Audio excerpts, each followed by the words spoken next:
हरे कृष्णा। इस वीडियो में ऋत्विक्स के जो मेन आर्गुमेंट हैं, चाहे वो 9 जुलाई का लेटर हो जिसमें हैंस फॉरवर्ड लिखा गया है, चाहे वो 28 मई की कन्वर्सेशन हो जिसमें शिला प्रभुपाद जी बोल रहे हैं कि when I order you become गुरु, चाहे वो परम पूज्य तमाल कृष्ण महाराज जी का कन्फेशन हो कि शिला प्रभुपाद जी ने गुरु बनने का नहीं बल्कि ऋत्विक बनने का ऑर्डर दिया था। तर्क और प्रमाण के साथ सिद्ध करेंगे किस तरीके से सारे आर्गुमेंट गलत हैं, किस तरीके से सारे आर्गुमेंट ना कि सिर्फ गलत हैं बल्कि शास्त्रों के विरुद्ध हैं, बल्कि ना कि सिर्फ शास्त्रों के विरुद्ध हैं बल्कि पूरी तरह से तर्कहीन हैं, शिला प्रभुपाद जी की टीचिंग्स के बिल्कुल अगेंस्ट में है। हालांकि मेरी कोई अथॉरिटी नहीं है, लेकिन मैं थोड़ा सा भी इस बारे में बात करना चाहता हूं कि बेंगलोर की तरफ से जो पीस प्रपोजल रखा गया है किस तरह से वो टेक्निकली पॉसिबल नहीं है, और वो जानते हैं इस बात को, इसलिए डिवोटीज को मैनिपुलेट करने का, इमोशनली मैनिपुलेट करने का जो है यहाँ पे प्रयास किया जा रहा है।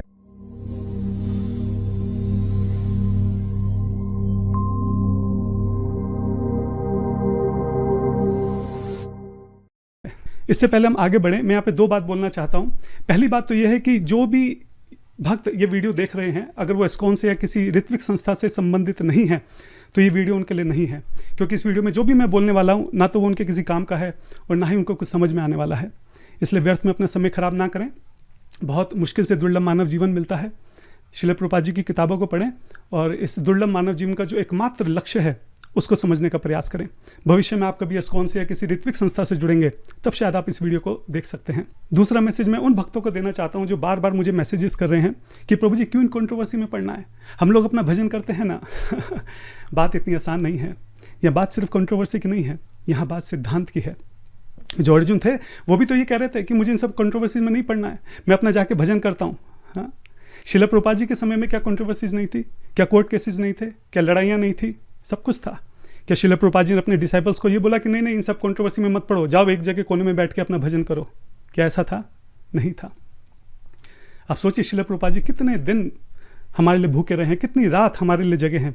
आज जब उनको हमारी जरूरत है, उनके सिद्धांत को बचाने की जरूरत है, तो हम ये सोच लें कि नहीं नहीं हम तो कंट्रोवर्सी में नहीं पड़ेंगे, हम इन सब चक्करों में नहीं पड़ेंगे, हम तो बस बैठ के भजन करेंगे। ऐसा नहीं होता है। और जो भक्त इसको इस नज़र से देख रहे हैं कि ये तो कंट्रोवर्सी है, आप ये समझिए कि हम किसी के ऊपर पर्सनल अटैक नहीं कर रहे हैं, हम किसी की वैष्णव निंदा नहीं कर रहे हैं। हम यहाँ पे सही सिद्धांत को समझने की कोशिश कर रहे हैं कि दीक्षा का क्या मतलब है, प्रभुपाद जी ने दीक्षा का क्या प्रोसेस हमारे सामने दिया है। और सिद्धांत जो है, जो डिस्कशन है, डिबेट है सिद्धांत के ऊपर, वो तो हमारी वैष्णव, हमारी वैदिक संस्कृति का एक हिस्सा रहा है। तो इसको समझने में हमें आलस नहीं करना चाहिए। कविराज गोस्वामी बोलते हैं चेतन चेतामृत में कि सिद्धांत को समझने में कभी आलस नहीं करना चाहिए। अगर हम इस डिस्कशन को अच्छे से समझते हैं तो दीक्षा के प्रति जो हमारी फिलॉसफिकल अंडरस्टैंडिंग है उसमें बहुत क्लैरिटी आएगी। हमेशा के लिए हमें सही समझ होगी कि दीक्षा का सही में क्या अर्थ है। कभी भी अगर हमसे कोई बात करेगा तो हमें पता होगा कि इसका जवाब हमको कैसे देना है। इससे पहले मैं स्टार्ट करूं, हम सब के परम आराध्यतम गुरुपाद पद्मा इस्कॉन फाउंडर आचार्य AC भक्तिवेदांत स्वामी महाराज शिला प्रभुपाद जी के चरण कमलों में अपना सर रखकर मैं बार बार उनको नमस्कार करता हूँ। मैं बार बार उनको दंडवत देता हूँ, 1000 बार मैं उनको दंडवत देता हूँ। मैं उनसे प्रार्थना करता हूँ, उनसे भीख मांगता हूँ कि कृपया करके हम सब के हृदय में जो भी आपकी इच्छा थी, जो भी आपकी आज्ञा थी, उसको प्रकाशित करें। नमो विष्णुपादाय कृष्ण पृष्ठाय भूतले श्रीमती भक्ति वेदांत स्वामी इतरे नामिने नमस्ते सरस्वती देवे गौरवाणी प्रचारिणे निर्विशेष शून्यवादी पाश्चात्य देश अतारिणे। और मैं इस बात को भी समझता हूँ कि वो सारे भक्त, चाहे वो किसी भी संस्था से जुड़े हों, हम सब शिला प्रभुपाद जी को सर्व करना चाहते हैं। सिर्फ इस एक बिंदु के अलावा हमारे अंदर कहीं कोई मतभेद नहीं है।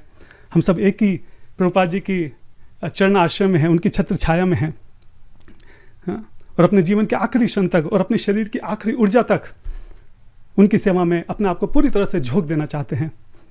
इसलिए मैं उन सभी भक्तों को जो कहीं ना कहीं शिला प्रभुपाद जी की सेवा कर रहे हैं उनके चरणों में भी प्रणाम करता हूँ। वंच कल्पतरुभ्यश्च कृपा सिंधु भैवच पतितनाम पावनेभ्यो वैष्णवेभ्यो नमो नमः। शिला प्रभुपाद की जय। अब ऋत्विक की जो हिस्ट्री है वो मैं यहाँ पे पूरा नहीं बताने वाला हूँ। अगर आप ये वीडियो देख रहे हैं तो मैं ये एक्सपेक्ट कर रहा हूँ कि आपको शायद वो कहीं ना कहीं पता होगा, नहीं तो 10 सेकंड में मैं बिल्कुल जल्दी से एक हल्का सा इंट्रोडक्शन दे देता हूँ कि शिला प्रभुपाद जी की महासमाधि के बाद कुछ भक्तों को ऐसा लगा कि शिला प्रभुपाद जी जो थे वो अंतिम गुरु थे, और ये जो गुरु परंपरा है इसको यहीं रोक देना चाहिए। शिला प्रभुपाद जी ही अंतिम गुरु हैं और आने वाली जनरेशन्स को उनको शिला प्रभुपाद जी से ही दीक्षा दिलानी चाहिए और हम वो दीक्षा दिलाएंगे। तो जो भक्त ऐसा सोचते हैं उनको ऋत्विक कहते हैं। और ये कुछ ऐसे भक्त हैं जो इस्कॉन से अलग हो गए, और जो इस्कॉन है वो जो गुरु परंपरा चली आ रही है उसी को आगे कंटिन्यू कर रहा है। तो बेसिकली दो अलग अलग यहाँ पे जो है ग्रुप बन गए हैं। इसके ऊपर डिटेल वीडियो मैं ऑलरेडी 2 वीडियो में यहाँ पे बना चुका हूँ। इसका लिंक मैं यहाँ ऊपर भी दे दूंगा और नीचे कमेंट और डिस्क्रिप्शन में भी दे दूंगा। अगर आपको इस बारे में कुछ भी नहीं पता है तो आप एक बार वो वीडियो देख सकते हैं, आपको थोड़ा बैकग्राउंड समझ में आ जाएगा कि हम यहाँ पे क्या बात करने वाले हैं। इस वीडियो में मैं सीधा जो आर्ग्यूमेंट है उसके ऊपर चर्चा करूँगा। तो सबसे पहले हम स्टार्ट करते हैं जो 9 जुलाई का लेटर है, जो सबसे मेन आर्ग्यूमेंट है ऋत्विक का, एकदम ब्लैक एंड वाइट आर्ग्यूमेंट, जिसके आधार पर लगभग जिसके आधार पर पूरी ऋत्विक फिलॉसफी जो है वो बेस्ड है। सीधा उस पर चलते हैं, बात करते हैं कि वो एग्जैक्टली है क्या, ऋत्विक्स उसके बारे में क्या सोचते हैं और हमारा उसके बारे में क्या अंडरस्टैंडिंग है। तो चलिए इस लेटर को देखते हैं। मैं आपको अपने स्क्रीन पे 9 जुलाई 1977 का लेटर दिखा रहा हूँ, ठीक है। ये this is probably one of the most important letters in ISKCON history. केवल इस एक लेटर की वजह से ना जाने कितने हजारों भक्त जो हैं वो एस्कॉन से अलग हो गए, ना जाने कितनी छोटी छोटी ऋत्विक संस्थाएं जो हैं खुल गई हैं केवल इस एक लेटर की वजह से। तो ये बहुत इंपॉर्टेंट है। मैं डिवोटी से भी रिक्वेस्ट करूंगा कि अगर वो ये वीडियो कुछ काम करते करते चलते फिरते देख रहे हैं तो शांति से थोड़ी देर के लिए एक जगह बैठ जाएँ, फोकस करके स्क्रीन पर देखें, ध्यान से सुने। मैं जो अगले 15-20 मिनट बोलने वाला हूँ ये ज़िंदगी भर आपके काम आने वाला है, ये बहुत इंपॉर्टेंट है। Please listen very carefully. तो 9 जुलाई 1977 का लेटर है जो कि प्रभुपाद जी के सेक्रेटरी परम पूज्य तमाल कृष्ण महाराज जी ने लिखा था, उन्होंने साइन किया था, प्रभुपाद जी ने ऑथराइज किया था। और ये लेटर जो है जीबीसी और टेम्पल प्रेसिडेंट्स को भेजा गया था। क्या था इस लेटर में?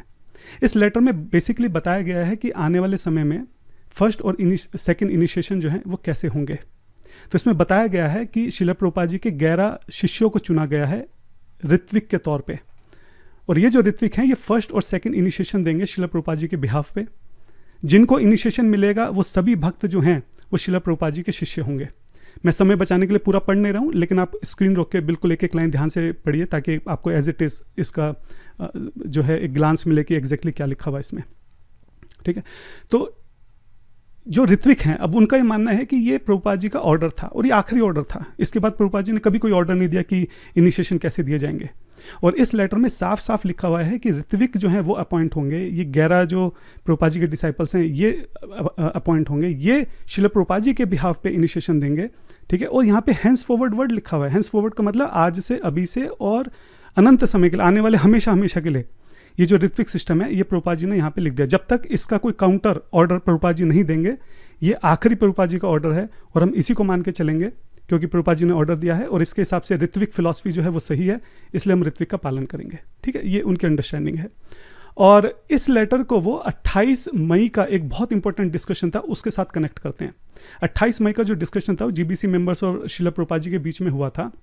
इसमें कई सारे प्रश्न प्रभुपाद जी से पूछे गए थे और एक बहुत इंपॉर्टेंट क्वेश्चन जो यहाँ पे प्रभुपाद जी से पूछा गया और बहुत ही ज़्यादा स्पेसिफिक तरीके से यहाँ पे प्रभुपाद जी से पूछा गया कि प्रभुपाद जी आपके जाने के बाद when you are no longer with us, ये जो फर्स्ट और सेकंड इनिशिएशन है ये कैसे होंगे। तो ये जो डिस्कशन है यहाँ पे थोड़ा सा कंफ्यूजिंग है, ठीक है। श्रील प्रभुपाद जी बोलते हैं कि मैं तुम में से कुछ को रिकमेंड करूँगा और तुम जो हो ऑफिशिएटिंग आचार्य की तरह आगे एक्ट करोगे। तमाल कृष्ण महाराज जी पूछते हैं तो क्या ऋत्विक होंगे? प्रभुपाद जी कहते हैं हाँ ऋत्विक होंगे। अब फिर कंफ्यूजन हो गया, ऋत्विक होंगे तो फिर ऑफिशिएटिंग आचार्य कैसे होंगे? तो फिर सतस्वरूप महाराज जी पूछते हैं कि उनका आपके साथ संबंध क्या होगा, मतलब जो इनिशिएशन देगा उसका क्या संबंध होगा? प्रभुपाद जी कहते हैं गुरु होंगे। अब फिर से कंफ्यूजन, गुरु हैं तो फिर ऋत्विक कैसे होंगे? तो सतस्वरूप महाराज जी बोलते हैं तो वो आपके बिहाफ पे देंगे ना। तो प्रभुपाद जी कहते हैं तो सिर्फ फॉर्मेलिटी है, this is just a formality. क्यों है फॉर्मेलिटी? क्योंकि because in my presence one should not become गुरु। क्योंकि जब तक तुम्हारे गुरु इस धरती पर हैं ये एटिकेट्स के विरुद्ध है कि तुम उससे पहले दीक्षा देना स्टार्ट कर दो, इसलिए सिर्फ एक फॉर्मेलिटी है, ठीक है। लेकिन जब मैं ऑर्डर दूंगा, ऑन माई ऑर्डर, जब मैं ऑर्डर दूंगा, हाँ बी एक्चुअल गुरु, ठीक है, बट बाय माई ऑर्डर, लेकिन जब मैं ऑर्डर दूंगा तब करना ऐसा। तो फिर ससुर माँ जी पूछते हैं so they may also be considered your disciples. हाँ वो मेरे डिसाइपल्स है, कंसिडर करने की क्या जरूरत है? फिर कंफ्यूजन हो गया, फिर से पूछते हैं कि he is asking that the ritvik acharya they are officiating giving diksha there, the people who they give diksha whose disciple are they. तो प्रभुपाद जी कहते हैं कि वो तो उनके डिसाइपल होंगे, जो दीक्षा देगा उसके डिसाइपल होंगे, they are his disciple who is initiating, his grand disciple. तो यहाँ पे जो ये डिस्कशन है, नो डाउट ये थोड़ा कंफ्यूजन है, थोड़ा यहाँ पे मिक्सअप चीज़ें हो रही हैं, लेकिन प्रभुपाद जी एंड में आके बिल्कुल एकदम क्लैरिटी से इस बात को बोल देते हैं किसका डिसाइपल होगा, जो दीक्षा दे रहा है उसका डिसाइपल होगा ग्रैंड डिसाइपल। कब? मेरे जाने के बाद जब दीक्षा होगी, when I am no longer with you. जो एक्चुअल क्वेश्चन था उसका एक्चुअल आंसर यहाँ पे प्रभुपाद जी दे रहे हैं कि जो इनिशिएट करेगा उसका डिसाइपल होगा, ठीक है। यहाँ पे बात खत्म हो जाती है, दैट्स क्लियर। लेकिन फिर ससुर महाराज जी कुछ कह रहे होते हैं, लेकिन बीच में प्रभुपाद जी उनको काट के बोलते हैं कि बट व्हेन आई ऑर्डर, लेकिन जब मैं ऑर्डर दूंगा तब। जब मैं ऑर्डर दूंगा तब तुम गुरु बनो, रेगुलर गुरु बनो, ठीक है। And he become disciple of my disciple, disciple of my disciple. आप सोचिए बहुत क्लैरिटी से यहाँ पे लिखा हुआ है प्रभुपाद जी क्या चाहते थे, disciple of my disciple, regular Guru, grand disciple, ये सारे वर्ड्स हैं यहाँ पे। लेकिन कब? जब मैं ऑर्डर दूं। तो ऋत्विक का कहना यही है कि ये ऑर्डर कहाँ है। ये जो प्रभुपाद जी ने कहा था, हम मानते हैं कि प्रभुपाद जी चाहते थे कि उनके शिष्य आगे जाके दीक्षा दें, हम मानते हैं सब, लेकिन प्रभुपाद जी ने कहा था कि जब मैं ऑर्डर, तो ये ऑर्डर कहाँ है? ऑर्डर तो है ही नहीं। तो ऑर्डर नहीं है तो सारी बात ही खत्म हो गई। और ये जो ऑर्डर प्रभुपाद जी ने यहाँ पे दिया, एक्चुअली में ये लेटर है यहाँ पे 9 जुलाई का, जो ऋत्विक का लेटर है, ठीक है। ये ऑर्डर प्रभुपाद जी ने दिया है, लेकिन प्रभुपाद जी ने इस ऑर्डर में चेंज कर दिया और यहाँ पे ऋत्विक का नाम दे दिया। तो ये प्रभुपाद जी का फाइनल ऑर्डर है, इसी को हम मान के चलेंगे और ये हैंस फॉरवर्ड है। आगे इसके बाद प्रभुपाद जी ने कोई ऑर्डर दिया नहीं तो फुल एंड फाइनल हो गया, इसलिए अब हम ऋत्विक फिलॉसफी को मानेंगे। ये उनकी अंडरस्टैंडिंग है।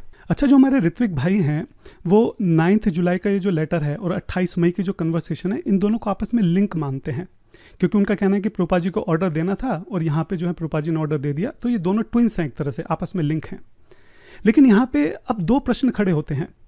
पहला प्रश्न ये खड़ा होता है कि प्रभुपाद जी को ये ऋत्विक के लिए ऑर्डर देने की क्या जरूरत थी, क्योंकि इससे पहले ही जो ऋत्विक थे वो एक्ट कर रहे थे, प्रभुपाद जी के बिहाफ पे वो पहले भी दीक्षा दे रहे थे, ऋत्विक प्रोसेस जो था वो तो पहले से था, तो फिर ये लेटर की जरूरत क्या थी। दूसरा प्रश्न ये है कि ये जो डिस्कशन यहाँ पे चल रहा है, यहाँ पे तो प्रभुपाद जी कह रहे हैं कि मैं ऑर्डर दूंगा तुमको रेगुलर गुरु बनने के लिए, लेकिन यहाँ पे जो ऑर्डर दिया वो रेगुलर गुरु के लिए तो नहीं था, वो तो ऋत्विक के लिए था। तो ये दोनों अलग अलग कैसे हो गए? ये दोनों अलग अलग इसलिए हो गए क्योंकि ये दोनों आपस में कनेक्टेड नहीं हैं। जो 9 जुलाई का लेटर है वो 28 मई की कन्वर्सेशन का कंटिन्यूएशन नहीं है, वो उसका रिस्पॉन्स नहीं है, बल्कि जस्ट उससे 2 दिन पहले जो कन्वर्सेशन हुई है, ये 9 जुलाई है, जो 7 जुलाई को कन्वर्सेशन हुई है ये उसका कंटिन्यूएशन है।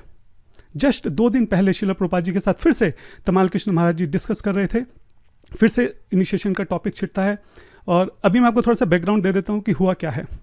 देखिए, ऋत्विक पहले भी थे, लेकिन ऋत्विक क्या करते थे कि जिसको इनिशिएशन देना है उसका नाम जो है वो श्रील प्रभुपाद जी को रिकमेंड करते थे। श्रील प्रभुपाद जी उसको नया नाम देते थे, इनिशिएटेड नेम देते थे। और फिर जो ऋत्विक थे वो माला के ऊपर चैंटिंग करके, यज्ञ करके उनको दीक्षा प्रभुपाद जी के बिहाफ पे दे दिया करते थे। ये प्रोसेस पहले से था। अभी हो क्या रहा था कि श्रील प्रभुपाद जी जो हैं वो बहुत ही ज़्यादा बीमार पड़ गए थे, और तमाल कृष्ण महाराज जी की और जो भी प्रभुपाद जी के डिसाइपल्स थे जीबीसी की, उनकी ऑब्वियसली अंडरस्टैंडिंग थी कि जब भी हम किसी को दीक्षा देते हैं तो उसके कर्म जो है वो हम अपने ऊपर ले लेते हैं। तो इस बात को समझ रहे थे कि श्रील प्रभुपाद जी पहले से इतने ज़्यादा बीमार हैं, अब हम और ज़्यादा लोगों को दीक्षा देंगे, और ज़्यादा प्रभुपाद जी के ऊपर कर्म आएंगे, वो और ज़्यादा बीमार हो जाएंगे। तो इस वजह से उन्होंने टाइम बिंग के लिए जो रिक्वेस्ट उनके पास आ रही थी प्रभुपाद जी से नाम लेने के लिए, वो उन्होंने वहाँ पे रोक दी थी। लेकिन धीरे धीरे ये जो रिक्वेस्ट, जो लेटर्स आ रहे थे रिकमेंडेशन के, बढ़ते चले जा रहे थे। तो तमाल कृष्ण महाराज जी को समझ में नहीं आ रहा था कि करना क्या है। इसलिए एक दिन, मतलब 7 जुलाई को, वो श्रील प्रभुपाद जी से जाके बात करते हैं कि प्रभुपाद जी ये इतने सारे लेटर हमारे पास इकट्ठे होते जा रहे हैं, पहले तो हम ये आपको भेजा करते थे, लेकिन अब आपकी हेल्थ और ये सब चीज़ें, अब हमें समझ नहीं आ रहा क्या करना चाहिए। आप ये पढ़ना इसको एज इट इज़, मैं पूरा पढ़ूंगा तो बहुत टाइम लग जाएगा, इसलिए मैं जल्दी से आपको जो मेन पॉइंट है वो यहाँ पे बता रहा हूँ। आप स्क्रीन रोक के पढ़ना, नहीं तो सारे लिंक जो मैं बात कर रहा हूँ सारे लिंक डिस्क्रिप्शन में भी दूंगा, कोशिश करूँगा फर्स्ट कमेंट में भी दूंगा। बहुत इंपॉर्टेंट है, ध्यान से रोक के एक एक शब्द को ध्यान से पढ़ना आप, यहाँ पे कितना क्लियर यहाँ पे कम्युनिकेशन हो रहा है, ठीक है। तो इस बारे में यहाँ पे बात चल रही है।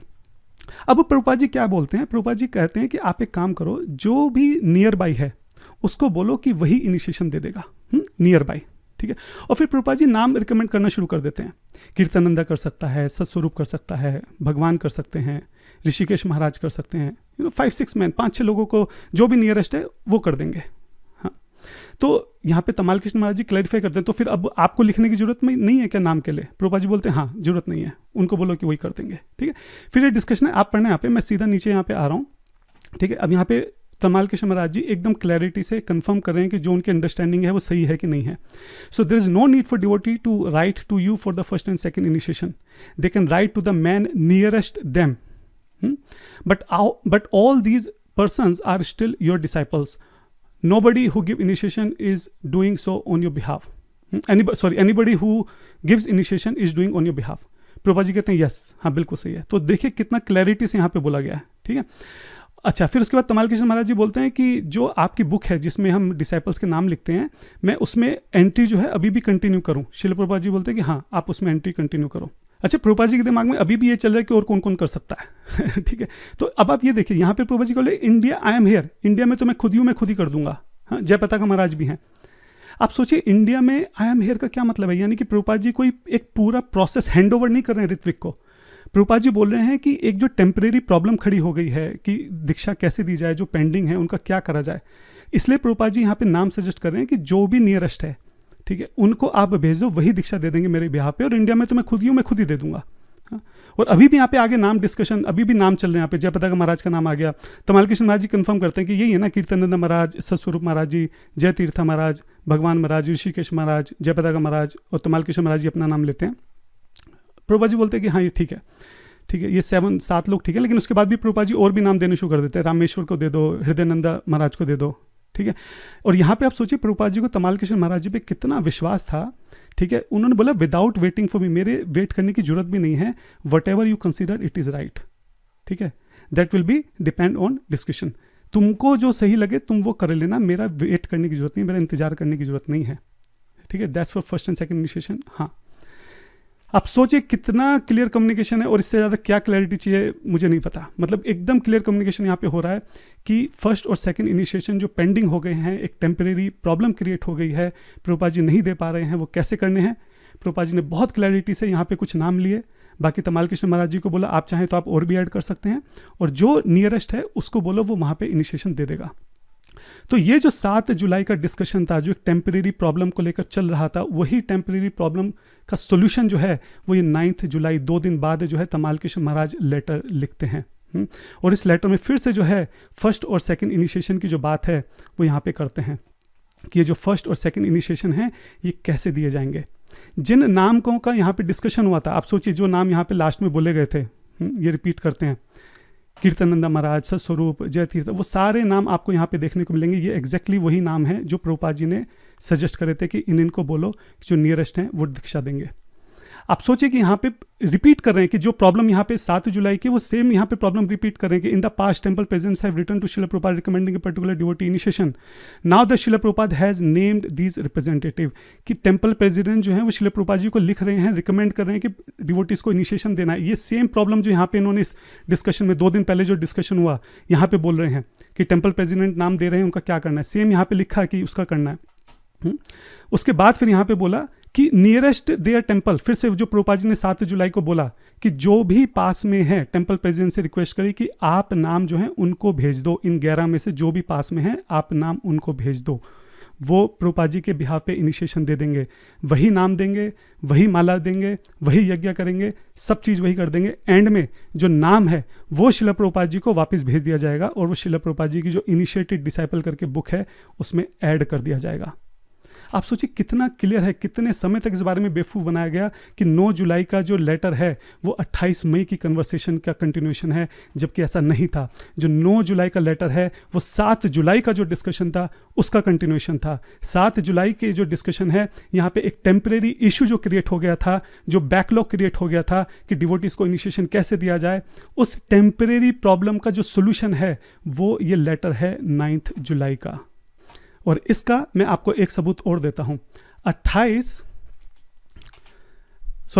अक्टूबर 1977, 18 अक्टूबर 1977 को फिर से इस बारे में एक बात होती है, और अगर हम नीचे जाते हैं आप देखिए कि प्रभुपाद कितनी क्लैरिटी से इस बात को बोल रहे हैं, सारा कंफ्यूजन यहाँ पे जो है दूर होने वाला है।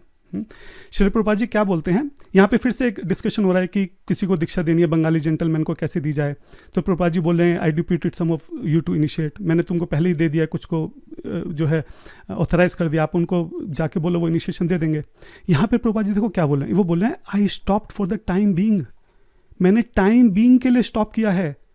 अगर ये लेटर परमानेंट था, अगर ये लेटर फाइनल ऑर्डर था जो हमेशा हमेशा के लिए इस्कॉन के अंदर दीक्षा प्रणाली को बदलने वाला था, तो क्या प्रभुपाद ये बोलते कि नहीं तो टाइम बीइंग के लिए मैंने दिया है? क्या वो ऐसा बोलते?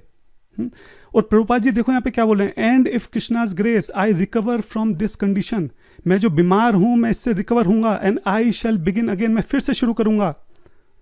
किसी टेम्परेरी चीज को जो प्रभुपाद जी ने रखा है यहाँ पे एक टेम्परेरी प्रॉब्लम को सॉल्व करने के लिए, प्रभुपाद जी बोल रहे हैं कि मैं फिर से शुरू कर दूंगा, मतलब जो टेम्परेरी प्रोसेस बनाया गया इसको हटा के मैं फिर से दीक्षा देना मैं खुद से शुरू करूंगा। अब सोचिए इससे बड़ा और क्या एविडेंस चाहिए आपको? इतना क्लियर कट प्रभुपाद जी बोल रहे हैं I stop for the time being, I shall begin again. इसलिए मैं आपको बात बोल रहा हूँ कि ये जो 9 जुलाई का लेटर है ये कोई फाइनल ऑर्डर नहीं था, किसी भी तरीके से नहीं था। ये सिर्फ इससे 2 दिन पहले 7 जुलाई को जो डिस्कशन चल रहा था, जो एक टेम्परेरी प्रॉब्लम क्रिएट हो गई थी, सिर्फ उसका एक टेम्परेरी सोल्यूशन था कि दीक्षा प्रणाली को बिना रोके आगे फिलहाल अभी इस स्थिति में कैसे कंटिन्यू किया जाए। जो वेटिंग में है डिवोटीज, उनको दीक्षा आगे कैसे दी जाए। अब कुछ डिवोटी सोच रहे होंगे कि इसका क्या हुआ, ये जो पहले डिस्कशन था 28 मई का, इसमें प्रभुपाद जी बोले थे व्हेन आई ऑर्डर, तो ये ऑर्डर तो आया ही नहीं ये ऑर्डर भी आएगा। मैं इस पे अभी वापस आता हूँ, इसको आप जरा होल्ड रखिएगा, लेकिन मैं यहाँ पे कुछ पॉइंट कंप्लीट करना चाह रहा हूँ, पहले मैं उसको कंप्लीट करता हूँ। तो जैसा कि मैंने आपको बताया कि जो 9 जुलाई का लेटर है ये कोई फाइनल ऑर्डर नहीं था, ये सिर्फ एक टेम्परेरी प्रॉब्लम का टेम्परेरी सोल्यूशन था। इसी बात को साबित करने के लिए मैं यहाँ पे कुछ एविडेंस और रखना चाहता हूँ। आप सोचिए कि 9 जुलाई को प्रभुपाद जी ने ये लेटर लिखा, जिसमें प्रभुपाद जी ने अपने पिछले लगभग 12 साल में जो उन्होंने विश्व भर में प्रचार किया, और संन्यास के बाद तो खैर वो प्रचार करे थे, लगभग 20-25 साल में जो उनकी टीचिंग्स हैं, जो उनकी राइटिंग्स हैं, जो उनके लेक्चर्स हैं, रूम कन्वर्सेशन है, इंटरव्यूज़ हैं, उन सब में श्रील प्रभुपाद जी ने जो बात बोली कंसिस्टेंसी से गुरु परंपरा के बारे में, इस एक लेटर से श्रील प्रभुपाद जी वो सब बदल देना चाहते थे ऋत्विक के हिसाब से। तो 9 जुलाई को प्रभुपाद जी ने लेटर बोला, और अगर मैं वेदाबेस में जाके देख रहा हूँ तो नवंबर तक का यहाँ पे रूम कन्वर्सेशन है कि नवंबर तक प्रभुपाद जी से कम्युनिकेशन हो रहा था। जुलाई के बाद सितंबर, अक्टूबर, नवंबर 3 महीने तक श्रील प्रभुपाद जी के साथ कम्युनिकेशन हुआ है। एक बार भी श्रील प्रभुपाद जी ने इस बारे में कोई बात नहीं की। आप सोचिए, इतनी बड़ी बात प्रभुपाद जी चेंज करने वाले हैं, पूरा गुरु परंपरा को रोक देने वाले हैं, एक नया सिस्टम इस्टेब्लिश करने वाले हैं, लेकिन एक बार भी श्रील प्रभुपाद जी जो है इस बारे में नहीं बोल रहे हैं क्लैरिटी से। एक बार भी वो ये बात नहीं बोल रहे हैं कि हाँ, मेरे जाने के बाद ये जो मैंने ऋत्विक सिस्टम है मैंने इसको एस्टेब्लिश किया है। इतनी इंपॉर्टेंट बात जो है उन्होंने अपनी विल में नहीं लिखी। इतनी इंपॉर्टेंट बात जो है उन्होंने जीबीसी टेम्पल प्रेसिडेंट को बुलाकर जो है क्लैरिटी से नहीं बोली। इतनी इंपॉर्टेंट बात जो है रूम कन्वर्सेशन में कभी किसी के साथ नहीं हुई। ऐसा कैसे संभव है? क्या कोई एक भी जगह श्रील प्रभुपाद जी ने क्लैरिटी से इस बात को बोला कि हाँ, जो मैंने लेटर लिखा है उसका ये मतलब है, या मैं मेरे डिपार्चर के बाद का सिस्टम जो है मैंने ऋत्विक को एस्टेब्लिश किया है? एक बार भी नहीं। मतलब इतनी इंपॉर्टेंट चीज और एक बार भी क्लैरिटी के साथ उसका कहीं पे कोई कन्वर्सेशन नहीं, ये कैसे पॉसिबल है? अब एक बार वापस इस लेटर पर आते हैं। आप सोचिए कि इतना इंपॉर्टेंट लेटर जो श्रील प्रभुपाद जी के पूरी लाइफ की टीचिंग्स को बदलने वाला है, इस लेटर में ऋत्विक एक सिस्टम इंट्रोड्यूस होने वाला है, और ये तक नहीं बताया गया कि ये सिस्टम कंटिन्यू कैसे होगा जब ये 11 डिसाइपल श्रील प्रभुपाद जी के इस धरा पर नहीं रहेंगे। इसमें से कोई बीमार पड़ जाता है, कोई इस्कॉन छोड़कर चला जाता है, किसी का फॉल डाउन हो जाता है, कुछ भी होता है, तो क्या होगा? किसी नए डिसाइपल को कैसे अपॉइंट किया जाएगा? श्रील प्रभुपाद जी का उनके डिपार्चर के बाद क्या एग्जैक्टली रोल रहेगा? कुछ नहीं, सिर्फ 2 पैराग्राफ के अंदर जो है पूरी हिस्ट्री चेंज होने वाली है। श्रील प्रभुपाद जी जब भी किसी जीबीसी को कोई इंस्ट्रक्शन देते थे, मेक श्योर करते थे कि वो रिकॉर्ड होनी चाहिए, रिटर्न में होनी चाहिए, उनके साइन होने चाहिए। 2-2, 3-3 बार क्लैरिफाई करते थे। इतनी बार वो किसी एक इंस्ट्रक्शन को क्लैरिफाई करते थे अगर कुछ छोटा मोटा चेंज होता था। और यहाँ पे तो पूरा हिस्टोरिकल जो उनका सिद्धांत है, पूरी गौड़ीय वैष्णव परंपरा से जो सिद्धांत चला आ रहा है, वो सिद्धांत यहाँ पे चेंज करने वाले हैं वो इस एक लेटर में। लेकिन कहीं भी वो ये नहीं बता रहे कि प्रोसेस आगे चलेगा कैसे। कितनी अजीब सी बात नहीं है? और उसका रिजल्ट ये है कि आज जो भी ऋत्विक ऑर्गेनाइजेशन चला रहे हैं उनको भी नहीं पता क्लैरिटी से कि हमें आगे करना क्या है। अब आप सोचिए, जो हमारे हिज ग्रेस मधु पंडित प्रभु जी हैं, या फिर हमारे हिज ग्रेस वृंदावन चंद्र प्रभु जी हैं, सॉरी मैं यहाँ पे नाम ले रहा हूँ, लेकिन मेरा उद्देश्य है किसी को कोई पर्सनल अटैक करना नहीं है। मैं यहाँ पे सिर्फ सिद्धांतिक तौर पे समझाने का प्रयास कर रहा हूँ कि ये क्लैरिटी क्योंकि इस लेटर में नहीं है, उसकी वजह से कितनी बड़ी कन्फ्यूजन क्रिएट हो गई है। जो भी उनके फॉलोअर्स हैं प्लीज़ इसको अन्यथा ना लें, सारग्राही की तरह। जो सार मैं यहाँ पे बताना चाह रहा हूँ, जो प्रॉब्लम क्रिएट हो रही है इस क्लैरिटी को ना होने की वजह से, क्या प्रॉब्लम क्रिएट हो रही है उसको आप समझने का प्रयास कीजिए। जो हमारे हिज ग्रेस मधु पंडित प्रभु जी हैं वो परम पूज्य जयपताका महाराज जी के डिसाइपल हैं। जयपताका महाराज जी ने उनको ये नाम दिया है मधु पंडित प्रभु। अब प्रश्न ये उठता है कि उनका खुद का श्रील प्रभुपाद जी के साथ इनिशिएशन कैसे हुआ, क्योंकि श्रील प्रभुपाद जी के समय में तो वो फिजिकली प्रेजेंट नहीं थे। क्या इन 11 में से किसी ने उनको इनिशिएशन दिया? अगर इन 11 में से नहीं दिया तो किसने दिया? प्रभुपाद जी ने नहीं दिया, इन 11 ने नहीं दिया, तो फिर किसने दिया? क्या उन्होंने खुद अपने आप को इनिशिएशन दे दिया? सोचने का विषय है। अगर वो कहते हैं कि नहीं हमने अलग से जीबीसी बनाई है, उस जीबीसी बनाने का अधिकार किसने दिया? कहाँ लिखा है यहाँ पे कि अगर ये प्रोसेस काम नहीं किया तो इस तरह से अलग से जीबीसी बना देनी है? ऐसे तो कल कोई भी अपना जो है संस्था से अलग हो जाए, 5-7 डिवोटी को प्रचार करे, 20-30 डिवोटी इकट्ठे हो जाए, उसमें से 5-6 पकड़ के अपनी एक जीबीसी बना दे और उस जीबीसी अपने आप को सेल्फ ऋत्विक आचार्य घोषित कर दे। तो फिर तो ऐसे हो सकता है। सेम प्रश्न जो है मेरा हिज ग्रेस वृंदावन चंद्र प्रभु जी से, उनको किसने अधिकार दिया? उनका जो नाम है वृंदावन चंद्र दास, ये तो जो है उनके गुरु महाराज परम पूज्य गोपाल कृष्ण महाराज जी के द्वारा दिया गया है। तो ये अधिकार कहाँ से मिला, ये प्रोसेस कैसे है, और ये प्रोसेस ना होने की वजह से ही ये कन्फ्यूजन है। मधु पंडित प्रभु जी का कहना है कि नहीं, ऐसा नहीं है कि कोई इंस्टीट्यूट से अलग होकर कोई भी ऋत्विक बन जाएगा। एक संस्था होनी चाहिए, जीबीसी होनी चाहिए, और जीबीसी ही अपॉइंट करेगी। हालांकि उनकी खुद की जीबीसी उनकी खुद की बनाई हुई है, लेकिन फिर भी चलो उनका एक प्रोसेस है कि ऐसा होना चाहिए।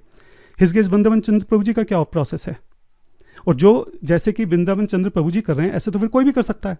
कोई भी अपना इंस्टीट्यूट से बाहर हो, जो प्रचार अच्छे से कर सकता हो, 50-60 लोग इकट्ठे करो, खुद की जीबीसी बनाओ या नई भी बनाओ, और अपने आप को ऋत्विक आचार्य बना दो और अपनी अलग संस्था बना दो। और उसी का कारण है कि आज अलग अलग संस्थाएं बन गई हैं। गिव गीता बन गई है, ISKM बन गई है, बेंगलोर की तो है ही, और भी अलग अलग दुनिया में छोटे मोटे जो भी चल रहे हैं। प्रोसेस ही डिफाइंड नहीं है, सब अपनी मन मर्जी से कुछ भी प्रोसेस बना रहे हैं, जो उनको सही लग रहा है वो प्रोसेस बना के अपने हिसाब से आगे बढ़े जा रहे हैं। आप सोचिए, क्या एक संस्था 10,000 साल इस तरीके से चलने वाली है कि सब अपने मन मानिक जो है अपना कुछ भी प्रोसेस डिफाइन करके उसको सही मानकर उसको आगे बढ़ाने वाले हैं? क्या ऐसे चलेगा? तो जैसा कि मैंने बोला कि हमारा फर्स्ट आर्गुमेंट यही है कि इतना इंपॉर्टेंट लेटर है, इतना बड़ा सिद्धांत जो है हमेशा के लिए बदलने वाला है, लेकिन कहीं भी इस लेटर में ये डिफाइन ही नहीं है कि ये जो प्रोसेस चेंज हो रहा है ये प्रोसेस आगे चलाया कैसे जाएगा। सेकंड आर्गुमेंट, ये लेटर जो है वो जीबीसी और टेम्पल प्रेसिडेंट्स को लिखा गया था। ये लेटर जो है सभी भक्तों के लिए नहीं था। जो फिलॉसफिकल इंस्ट्रक्शंस होती हैं वो डिवोटीज को दी जाती हैं। जो मैनेजरियल एडमिनिस्ट्रेटिव जो इंस्ट्रक्शंस होती हैं वो जीबीसी और टेम्पल प्रेसिडेंट्स को दी जाती हैं। इतना इंपॉर्टेंट लेटर जो है वो केवल टेम्पल प्रेसिडेंट और जीबीसी को क्यों दिया गया? जहाँ पे प्रभुपाद जी सिद्धांत बता रहे हैं कि दीक्षा का सिद्धांत आने वाले 10,000 साल में क्या होने वाला है, वो लेटर जो है सभी डिवोटीज को क्यों नहीं दिया गया? इसलिए क्योंकि वो डिवोटीज के लिए था ही नहीं, वो केवल एक टेम्परेरी अरेंजमेंट था जिसके लिए सिर्फ टेम्पल प्रेसिडेंट और जीबीसी को बताना था कि वो इनिशिएशन आगे कैसे दें, इसलिए नहीं बताया गया। तीसरा पॉइंट, इतना इंपॉर्टेंट लेटर श्रील प्रभुपाद जी ने खुद अपने हाथ से नहीं लिखा। नहीं लिखा तो नहीं लिखा, कम से कम डिक्टेट कर सकते थे। अरे डिक्टेट भी नहीं किया, कम से कम साइन तो कर सकते थे। 20-25 साल पुराना सिद्धांत, पूरा गौड़िया वैष्णव सिद्धांत यहां पे बदलने वाला है। श्रील प्रभुपाद जी ने एक बार भी इस लेटर को खुद से डिक्टेट करने की जरूरत नहीं समझी, साइन करने की जरूरत नहीं समझी। Does it make any sense? Fourth argument, इस लेटर में एंड में लिखा हुआ है कि जिनका भी इनिशिएशन होगा उनका नाम जो है श्रील प्रभुपाद जी को भेज दिया जाएगा। अब सवाल यहाँ पे ये उठता है कि श्रील प्रभुपाद जी के डिपार्चर के बाद श्रील प्रभुपाद जी को नाम कैसे भेजा जाएगा? एक लेटर जिसमें इनिशिएशन प्रोसेस डिफाइन हो रहा है ऋत्विक का, उसमें एक ऐसी लाइन क्यों लिखी गई जो पॉसिबल ही नहीं है? श्रील प्रभुपाद जी के डिपार्चर के बाद आप नाम कैसे भेजेंगे श्रील प्रभुपाद जी को? नहीं भेज सकते तो इस लाइन को यहाँ पे क्यों लिखा गया? इसलिए लिखा गया क्योंकि ये लेटर श्रील प्रभुपाद जी के डिपार्चर के बाद था ही नहीं, बाद के लिए था ही नहीं। ये सिर्फ श्रील प्रभुपाद जी के समय जो एक टेम्परेरी प्रॉब्लम थी 7 जुलाई को जो डिस्कस हुई थी, ये उसका सॉल्यूशन था। इसलिए ये लाइन ऐड की गई कि श्रील प्रभुपाद जी के समय में जो इनिशिएशन होगा ऋत्विक के द्वारा, उनका नाम जो है वो श्रील प्रभुपाद जी को यहाँ पे भेजा जाएगा। और जैसे मैंने बोला एग्जैक्टली ये वही है जो यहाँ पे 7 जुलाई को डिस्कशन में हुआ, जिसमें तमाल कृष्ण महाराज जी बोल रहे हैं कि ठीक है श्रील प्रभुपाद आपके बिहाफ पे इनिशिएशन करेंगे और नाम जो है वो यहाँ पे आपको भेज देंगे और आपकी बुक में एंटर कर दिया जाएगा। वही सेम चीज़ यहाँ पे जो है बोली गई। तो अगर ये प्रोसेस इटर्नल प्रोसेस है, 10,000 साल के लिए प्रोसेस है, तो ये संभव ही नहीं है। और जो चीज़ संभव नहीं है वो इस लेटर में लिखी कैसे गई, इसका क्या जवाब है? पांचवा आर्गुमेंट, आप सोचिए यहाँ पे क्या लिखा हुआ है? Temple president may hands forward send recommendation for first and second initiation to whichever of these 11 representative are nearest their temple. जो भी टेम्पल के नियरेस्ट हैं, आप जो फर्स्ट और सेकंड इनिशिएशन के लिए जो रिकमेंडेशन है आप उनको भेज सकते हैं। में चाहे तो भेज सकते हैं, चाहे तो नहीं भेज सकते हैं। मतलब इतना बड़ा प्रोसेस चेंज हो रहा है और वहाँ पे मे यूज़ हो रहा है। मस्ट यूज़ होना चाहिए था, शैल यूज़ होना चाहिए था। इटर्नल मैंडेट यहाँ पे दिया जा रहा है, अगले 10,000 साल की बात यहाँ पे चल रही है। इतनी लूज लैंग्वेज, हाँ, हो सके तो दे देना, नहीं हो सके तो मत देना। ये कैसे पॉसिबल है? ये इसलिए पॉसिबल है क्योंकि ये लेटर 10,000 साल के लिए था ही नहीं, ये केवल वहाँ पे एक टेम्परेरी सॉल्यूशन था। सिक्स्थ आर्गुमेंट, ये एक वर्ड हैंस फॉरवर्ड जिसको लेकर ऋत्विक जो अपनी पूरी फिलॉसफी इस एक वर्ड के इर्द गिर्द घूमती है, ये एक वर्ड भी जो है वो सही से नहीं लिखा हुआ है। आप एक बार देखें यहाँ पे ये वर्ड लिखा किसके लिए हुआ है। ये वर्ड जो है टेम्पल प्रेसिडेंट्स के लिए लिखा गया है कि हैंस फॉरवर्ड, आज के बाद जो टेम्पल प्रेसिडेंट हैं वो फर्स्ट और सेकंड इनिशिएशन के लिए जो भी एलिजिबल हैं, जो भी रिकमेंडेशन है, वो 11 रिप्रेजेंटेटिव को भेज देंगे जो कि नियरेस्ट हैं। ठीक है, ये ऋत्विक के लिए नहीं है। ये लाइन जो है वो ऋत्विक को डायरेक्ट नहीं हो रही है, टेम्पल प्रेसिडेंट्स को डायरेक्ट हो रही है। आप समझिए इस बात को। मतलब एक वर्ड जिसके ऊपर पूरी फिलॉसफी बना दी गई है, वो वर्ड भी सीधा सीधा ऋत्विक को नहीं जा रहा है। अब कोई कहेगा नहीं तो ऑब्वियस है ना, जो नियरेस्ट 11 रिप्रेजेंटेटिव है वो तो ऋत्विक ही है। लेकिन बात तो यही ना कि ऑब्वियस आपको देखना नहीं है ना, आपको तो एकदम बिल्कुल लिटरल मीनिंग देखना है कि जो एकदम लिखा हुआ है वही मानेंगे, ऑब्वियस चीज़ जो है वो नहीं मानेंगे, है ना। तो ऑब्वियस चीज़ तो हम हटाएं, क्योंकि ऑब्वियस से तो फिर बहुत सारी चीज़ें आ जाएंगी। जो लिटरल है सीधा सिर्फ उसी को मानना है। और लिटरल यहाँ पे अगर आप देखें तो ये जो हैंस फॉरवर्ड वर्ड है ये ऋत्विक के लिए ही नहीं है, बात ही खत्म हो गई। ये हैंस फॉरवर्ड वर्ड जो है वो टेम्पल प्रेसिडेंट्स के लिए है, उनको आदेश दिया जा रहा है हमेशा के लिए। ऋत्विक के लिए कोई आदेश नहीं है। ऋत्विक के लिए आदेश होता तो यहाँ पे होता कि हैंस फॉरवर्ड, सॉरी, अब से जो है ऋत्विक जो है हैंस फॉरवर्ड शिला प्रभुपाद जी के बिहाव पे इनिशिएशन दिया करेंगे, इस तरह की कोई लाइन होनी चाहिए थी, वो नहीं है। ये हैंस फॉरवर्ड टेम्पल प्रेसिडेंट्स के लिए यूज हुआ है। तो जो एक वर्ड जिसके ऊपर पूरी ऋत्विक फिलॉसफी बेस्ड है वो वर्ड ही गलत यूज हुआ है, इन द सेंस कि गलत यूज हुआ है मतलब कि वो उस कंटेक्स्ट में नहीं यूज हुआ है जिसमें ऋत्विक क्लेम करते हैं। 7th आर्गुमेंट, ये जो लेटर है ये 28 मई का कंटिन्यूएशन नहीं है। ये बात मैं पहले भी बोल चुका हूँ लेकिन इंपॉर्टेंट है, एक बार दोबारा से बोल देता हूँ। 28 मई का जो कंटिन्यूएशन है उसमें 28 मई का जो डिस्कशन है उसमें शिला प्रभुपाद जी ने बहुत क्लियरली इस बात को बोला है कि मैं ऑर्डर दूंगा रेगुलर गुरु बनने के लिए, ऑफिशिएटिंग आचार्य बनने के लिए। कहीं भी प्रभुपाद जी ने ऐसा नहीं बोला कि मैं ऑर्डर दूंगा ऋत्विक बनने के लिए। ये दो अलग अलग रोल हैं जो दो अलग अलग कंटेक्स्ट में यूज हो रहे हैं, इसको मिक्स नहीं कर सकते हैं। यहाँ पे ऋत्विक की कोई बात नहीं बोली प्रभुपाद जी ने कि मैं ऋत्विक बनने के लिए ऑर्डर दूंगा। इसलिए लेटर और ये 28 मई का कन्वर्सेशन ये आपस में लिंक नहीं है। 8th आर्ग्यूमेंट, जो ये लेटर है ये फर्स्ट और सेकंड इनिशिएशन के बारे में बात कर रहा है। यहाँ पे संन्यास का कोई जिक्र नहीं है। मेरा प्रश्न है कि ऋत्विक जो है फिर वो संन्यास कैसे दे देते हैं? वो संन्यास देने का बेसिस कहाँ से है, उसका ऑर्डर कहाँ है, वो प्रोसेस कहाँ डिफाइंड है? शिला प्रभुपाद जी ने जो लेटर, आपके हिसाब से जो फाइनल लेटर है, इसमें तो कहीं ऐसा मेंशन ही नहीं है कि संन्यास किसी को देना है, नहीं देना है, देना है तो कैसे देना है। तो संन्यास देने का अधिकार कहाँ से आया, संन्यास देने का प्रोसेस कहाँ से आया, ये प्रश्न है। 9th आर्ग्यूमेंट, पहले भी बोल चुका हूँ, फिर से बोल रहा हूँ क्योंकि इंपॉर्टेंट है। यहाँ पे सारे 10 आर्ग्यूमेंट में कंक्लूड करके एक साथ बोलना चाह रहा हूँ कि इस 9 जुलाई लेटर के बाद भी शिला प्रभुपाद जी के साथ बहुत कन्वर्सेशन हुई है। लगभग नवंबर शुरू तक कन्वर्सेशन हुई है, 3 महीने तक कन्वर्सेशन हुई है। जुलाई, अगस्त, सितंबर, अक्टूबर, नवंबर, 4 महीने के लगभग जो है प्रभुपाद जी के साथ कन्वर्सेशन हुई है। ये संभव ही नहीं है कि शिला प्रभुपाद जी इतना बड़ा चेंज करने वाले हैं और एक लेटर के बाद शिला प्रभुपाद जी ने उसके बारे में कोई बात नहीं की, क्लैरिटी से एक बार भी इस बात को नहीं बोला कि मेरे डिपार्चर के बाद जो है मैंने नया प्रोसेस जो बनाया है आप उसको फॉलो करना, ऐसे फॉलो करना, उससे रिगार्डिंग आपका कोई क्वेश्चन तो नहीं है, रिटर्न में तो है ना, साइन तो हो गए ना, जीबीसी ने रिजोल्यूशन में पास तो कर दिया ना, कुछ नहीं है, ये संभव ही नहीं है। 10th आर्ग्यूमेंट, अब आप सोचो, आपको हंसी आएगी जो मैं बोलने वाला हूँ। इतना इंपॉर्टेंट लेटर है जिसमें ऋत्विक पूरा डिफाइन होने वाला है, इसकी स्पेलिंग तक गलत है। हाँ, ये तो मैं वेदाबेस में दिखा रहा हूँ, मैं आपको इसका ओरिजिनल लेटर दिखाता हूँ।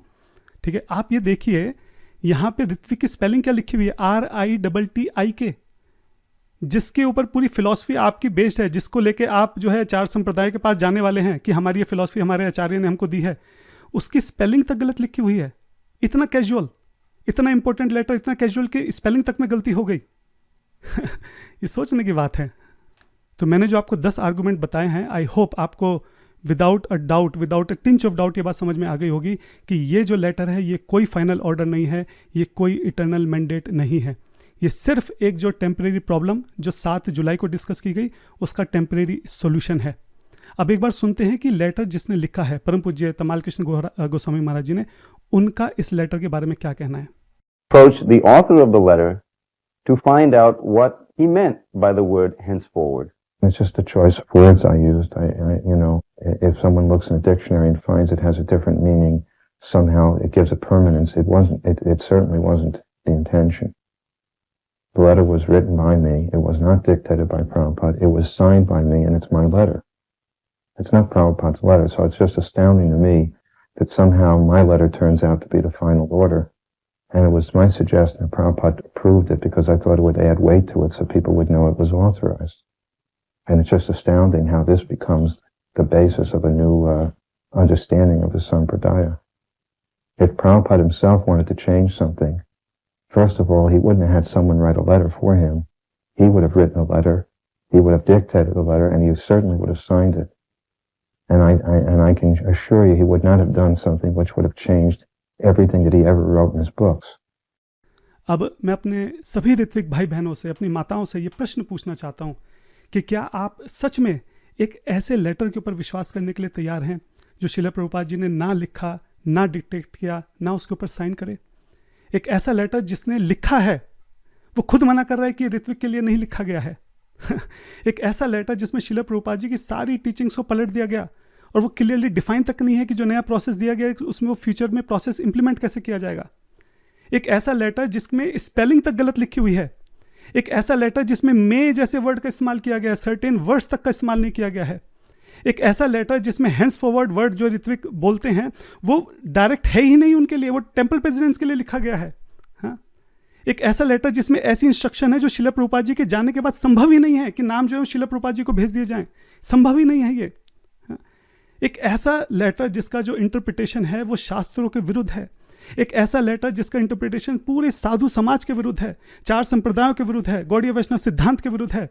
एक ऐसा लेटर जिसका इंटरप्रिटेशन जो है वो हमारे परम आराध्य श्रील प्रभुपाद जी की टीचिंग्स के विरुद्ध है।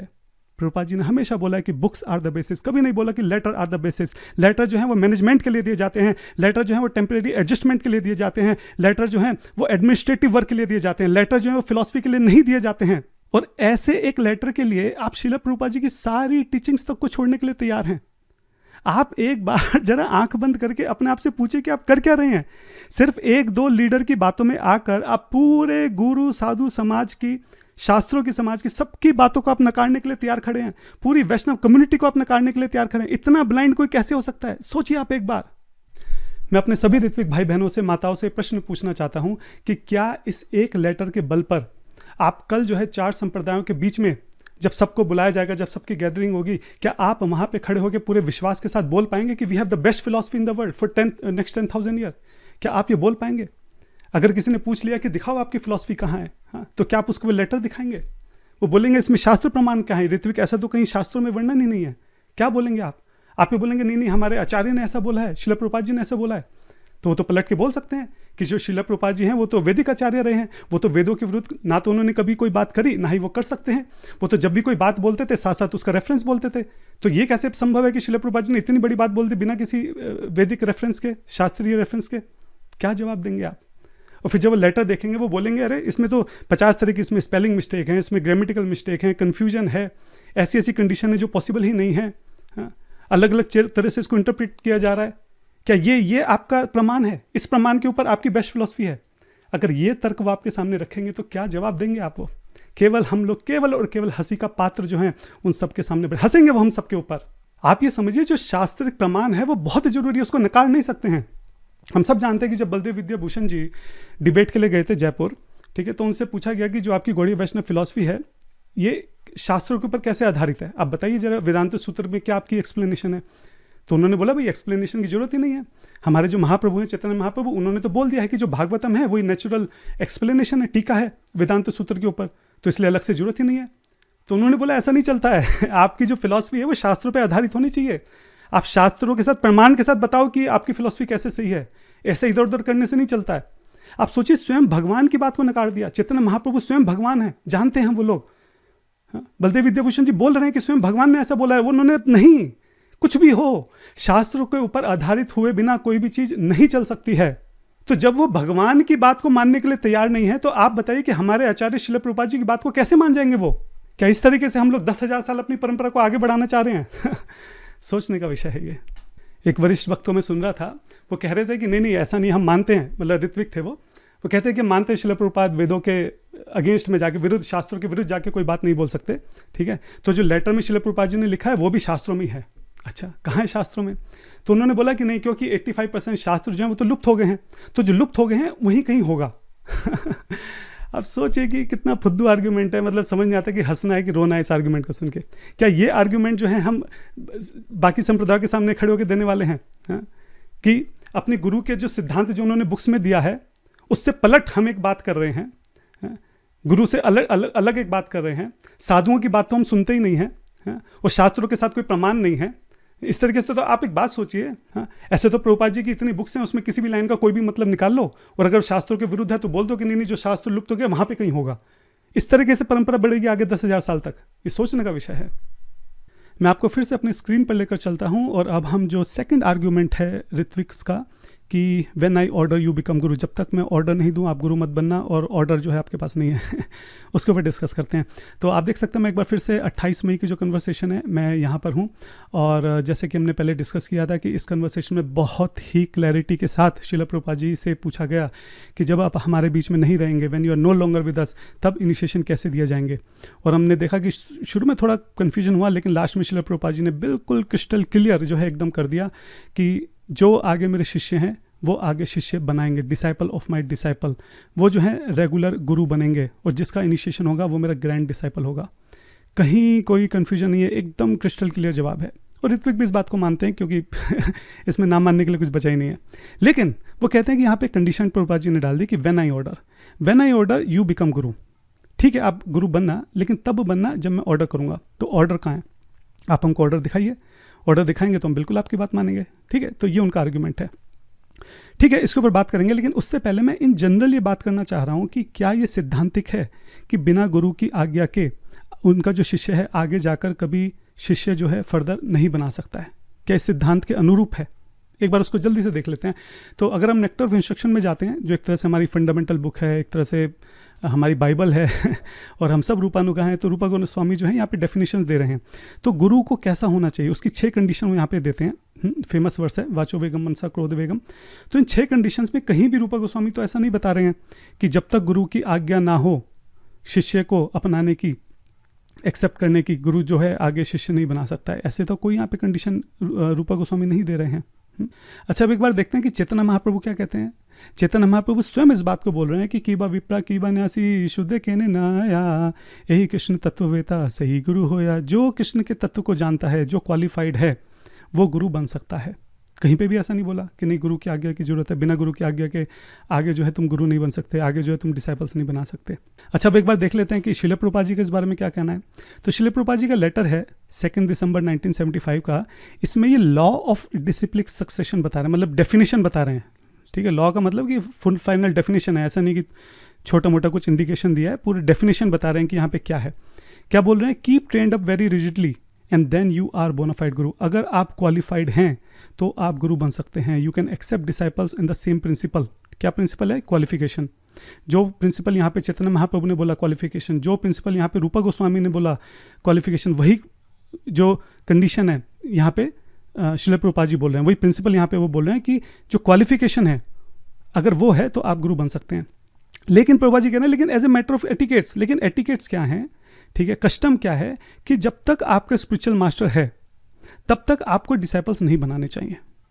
अगर स्पिरिचुअल मास्टर की एब्सेंस में या फिर वो डिसअपेयर हो जाए, you can accept disciples without any limitation. कोई लिमिटेशन नहीं है, उसके बाद कोई रूल्स रेगुलेशन नहीं है, कोई कंडीशंस नहीं है।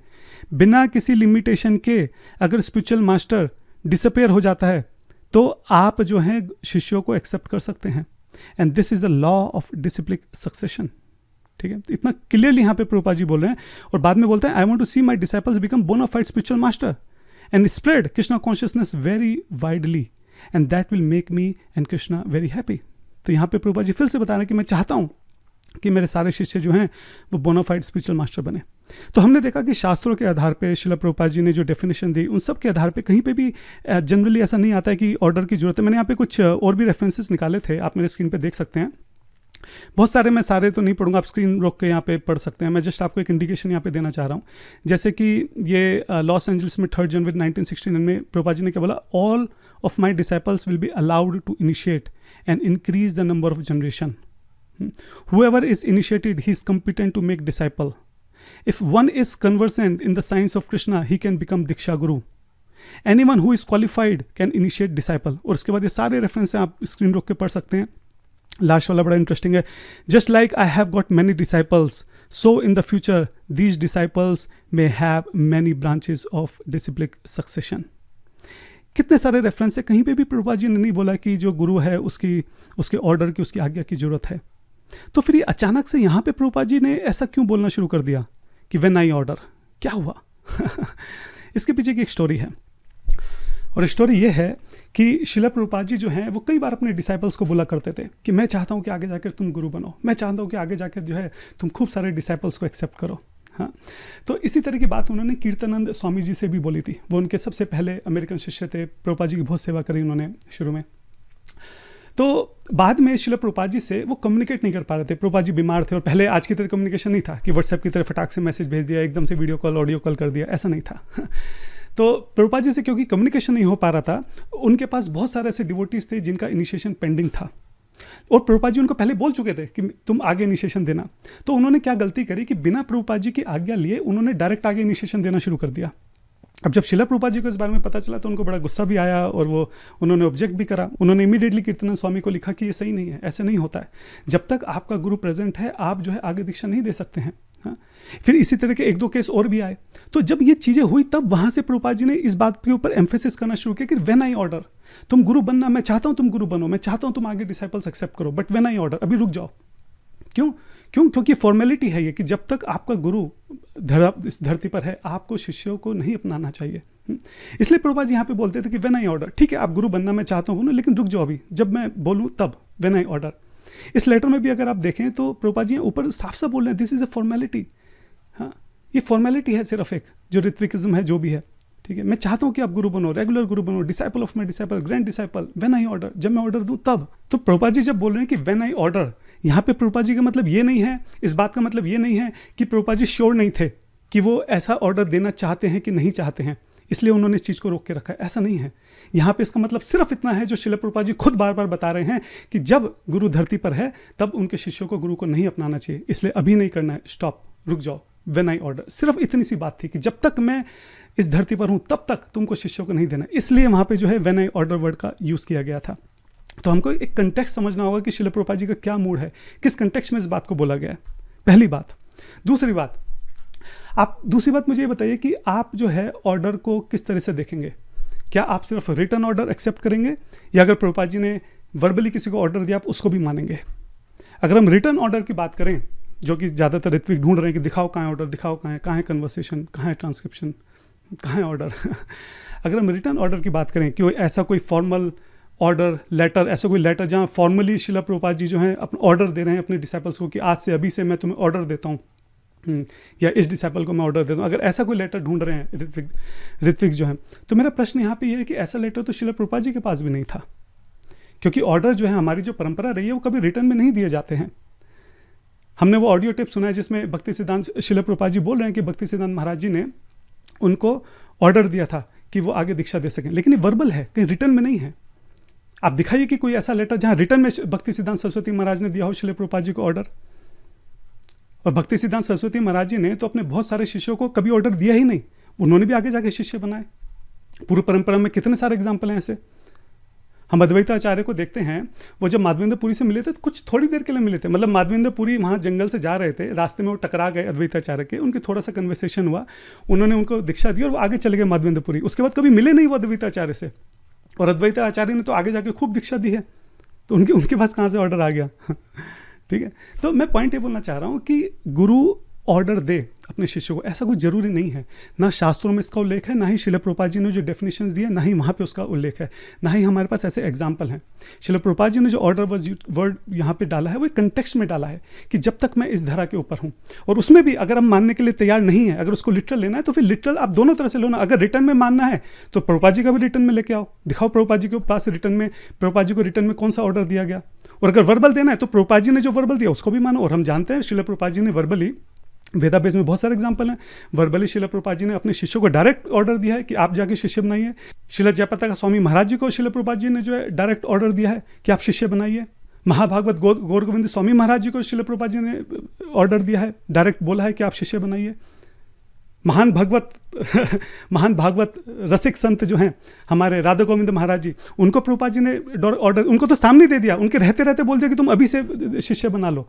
हाँ, तो प्रभुपाद जी जो वर्बल ऑर्डर दे रहे हैं आप उसकी रिस्पेक्ट क्यों नहीं कर रहे हैं, बात यहाँ पे है। आपको ऐसा क्यों है कि रिटर्न में ही चाहिए? और रिटर्न में ही चाहिए तो रिटर्न में हमारी परंपरा में किसको मिला लेटर? प्रभुपाद जी को भी कहाँ मिला रिटर्न में लेटर? आप इस बात का जवाब दीजिए।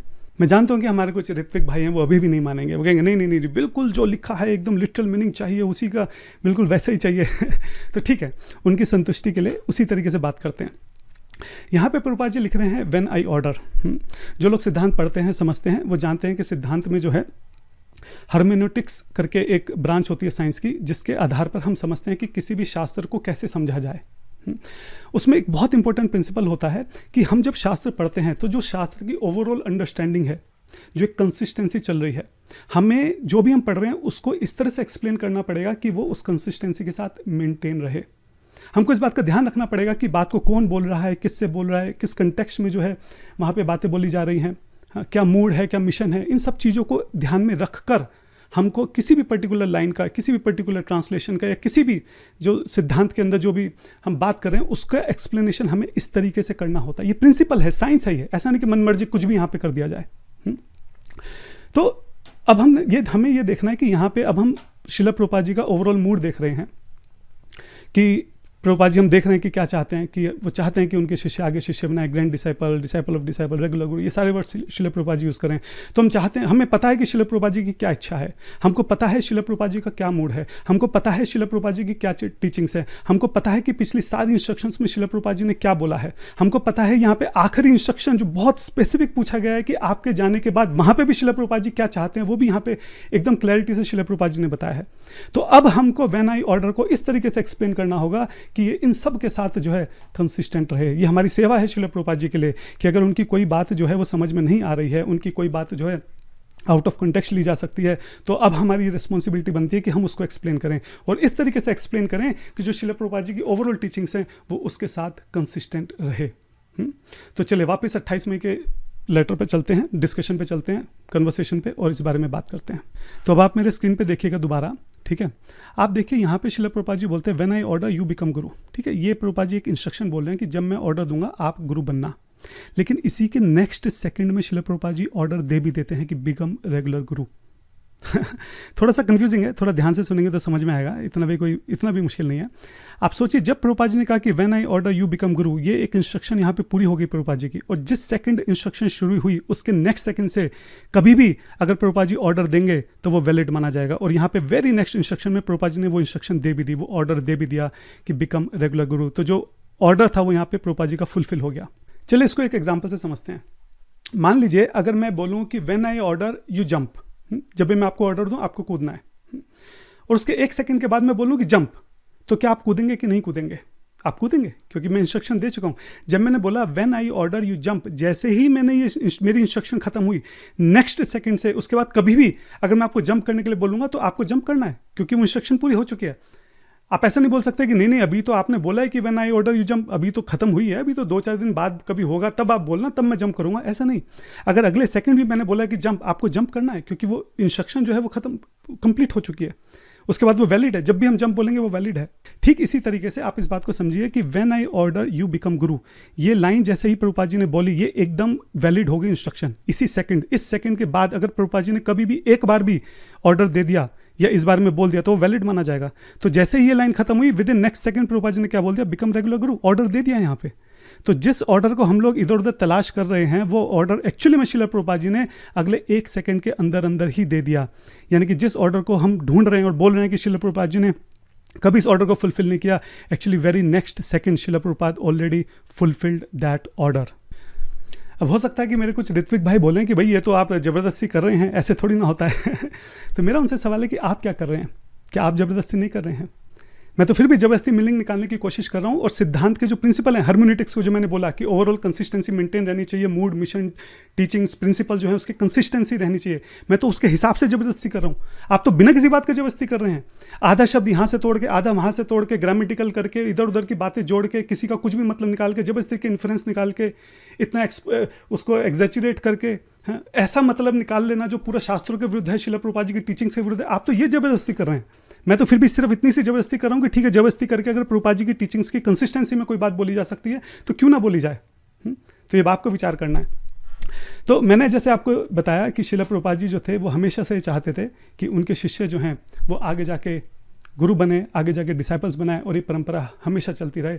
श्रील प्रभुपाद जी की बुक्स में, उनकी कन्वर्सेशन में, उनके लेटर्स में, उनके इंटरव्यूज़ में, डिस्कशन में भरे पड़े हैं रेफरेंसेस, भरे पड़े हैं। सौ ऐसे रेफरेंसेस हैं जिसमें श्रील प्रभुपाद जी बहुत क्लैरिटी के साथ एक्सप्रेस कर रहे हैं कि उनकी क्या डिज़ायर है, उनका क्या मूड है, उनका क्या विजन है इस इस्कॉन को लेकर।